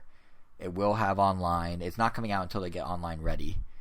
So we don't have a release date. Switch is planned, but we don't have a release date. We don't know the order of games coming out. But it's definitely one of those things like there's not much to say about it, but like it could be the next big party game. Like it's really, really fun. So keep your eye out for that. And then there's one game we played that isn't even confirmed for Switch yet, but it just feels like it would make sense on Switch. So I'm hoping they bring it to Switch. I think it's probably the last game we'll talk about because this is a long episode. But it's called Totally Reliable Delivery Service. And like, how would you? I mean, the best way I can think of describing it is it's like Gang Beasts. And Gang Beasts tried to be a co-op game. It's like Gang Beasts and Humans Fall Flat, kind of the physics of those. Are they made by the same people? I don't think so. But it's those physics, like that kind of ragdoll, ragtag. You try and grab things, but you can't. Like you're flailing like a fool. You're like one of those blow up things at a car dealership. But in an open world. So yeah, for co-op, because what you're trying to do right now, it's only planned for Steam, but hopefully Switch. But what you're trying to do is get packages from package mailboxes. I don't know what to call them, and then you take them to delivery points, and you're doing it all with wacky physics. Yeah, and you're doing it all significantly easier said than done. Yeah, and like it's open world, so like there's vehicles to find, there's like airplanes you can jump on and try and fly, there's rocket ships, there's like jetpacks. It's funny because you could get used to doing a lot of the harder stuff, like you could get used to flying the rockets and the planes, then that you could get good at it. But then as soon as you try to keep a box safe while doing that other stuff, it just becomes almost impossible. Yeah, because the box has the same wacky physics, so it's going to slide. But in a fun way. Like I feel like this is one of those games that you would be like, all right, let's just see if we could beat one level today. And it could take you hours. Yeah. We did not deliver a single package, and we played for like 25 minutes. But maybe it was like 15, but still. And it's kind of fun because they like the developers are fully embracing the randomness to the point that like when the package is... So basically, if your package is too beat up, you fail. The package is destroyed, and you have to go get a different one. And there's no real like time limits or anything. You're just doing what you want to do. But the packages are always like, I think it was teddy bears and what was the other thing? There are two items. They said he was saying the Rubik's cubes. Yeah, it was Rubik's cubes. The tiny build rep that we were chatting with was saying that they're planning to do like a bunch of different items. But yeah, those are the two for now. It's definitely wacky and weird, but I could see it being fun. Like, let's see if I had a long night of Switch gaming and maybe a few libations, and this seems like a good way to like cap it all off when everyone's a little like loose and wacky and whatnot. So to cap it all off, I think we're going to stop there, actually. This was not our longest episode ever, but very close to it. Unless there's anything else you want to talk about. Did you see a game with, like, ramen? Or ramen? What was it? Ramen? I'm not even sure what it was called. I want to say it was ramen. Like, I don't know. I don't know enough about the game to comfortably talk about it, but, I mean, it looked very interesting. It looked like something that would be on the Switch. You're just these dudes walking around either attacking each other or throwing ramen at the environment. It looked like they were trying to cover the environment, but also like they were trying to control points. Interesting. It just looked really wild. That's what's fun about the indie games. Definitely a game to look at. That's what's fun. Yeah, because that's what's fun about the indie games is like there's so many weird ideas that like, you know, you wouldn't be in Nintendo's booth and see ramen or maybe Thunder Ride, but you wouldn't see something like the living level select of EarthNight necessarily. But you go to these indie things and there's like Space Channel 5 in VR. We both danced with Ulala in VR. That was kind of cool. Like, there's always weird little things. So, that's what's great about E3 is you got the biggest of the biggest games, and you got the smallest of the smallest games, and they all kind of live in harmony. So, on that note, that brings us to the end of the show. Like, I wasn't kidding when I said this was a big one. It was not our longest episode ever, but it was definitely very, very close. And what's funny is that just as one convention ends, another one begins, because Angel will be off at Anime Expo during the weekend of our next episode, which means that we'll be arriving a day late with that episode on Monday, July... I forgot to check what date. It would be Monday, July... something. 9th? 9th? You sound like the birds from... No, it would be the 8th. I'm glad we wasted so many people's time to say that over and over. But yeah, we'll have our next episode on July 8th. And along with whatever happens, you know, whatever gaming goodness comes out of Anime Expo, there's actually a lot we're going to have in that show. We're going to have impressions of Super Mario Maker 2. We're going to have impressions of Cadence of Hyrule. Courtesy of Genkai, got a snazzy Bluetooth audio adapter for a Switch to try out, so expect impressions of that. Plus whatever news there is. So to make sure you don't miss it, be sure to subscribe to us on whatever podcasting app you use. You know, we're on Apple Podcasts, Google Podcasts, Stitcher, Spotify, TuneIn. We're everywhere. YouTube, our channel is RoundNintendo.com. You can also follow us on Twitter at RoundNintendo, which I strongly encourage you to do because remember, we are doing the E3 Marvel Ultimate Alliance 3 keychain giveaway. We have 2 of them to give away. You're going to have to follow us to learn how and to enter, so you might as well get a jump start on that. If you want to follow us individually for our E3 cooldowns, where we finally stop talking about just video games on our Twitters, I am JSR7, Angel is Wero, WEIRO_O. I feel like I kind of want to just talk for 2 more minutes, and we could break a record here, but in the interest of our listeners' time, we're just going to stop a minute shy of the longest episode ever. I think our longest was 234, right? I don't know. I feel like we've gone through the 240s. I have an idea. Let's speculate about it until we break the record. You can just start slowly fading me out. We could cue the music. The music can come in now. It's fine. I'm just going to keep talking. Sure we've never done 3 hours? We've never done 3 hours. Do you want to start? We have 27 minutes. We can make it happen. No. But I'm pretty sure we've done at least like 248. We've not come close to 248. I will figure it out when we're done recording, or I could do it live and we could try and break the record. No, just fade me out. Fade it out. We'll see you guys in 2 weeks. Thank you for joining us for E3. It's been real.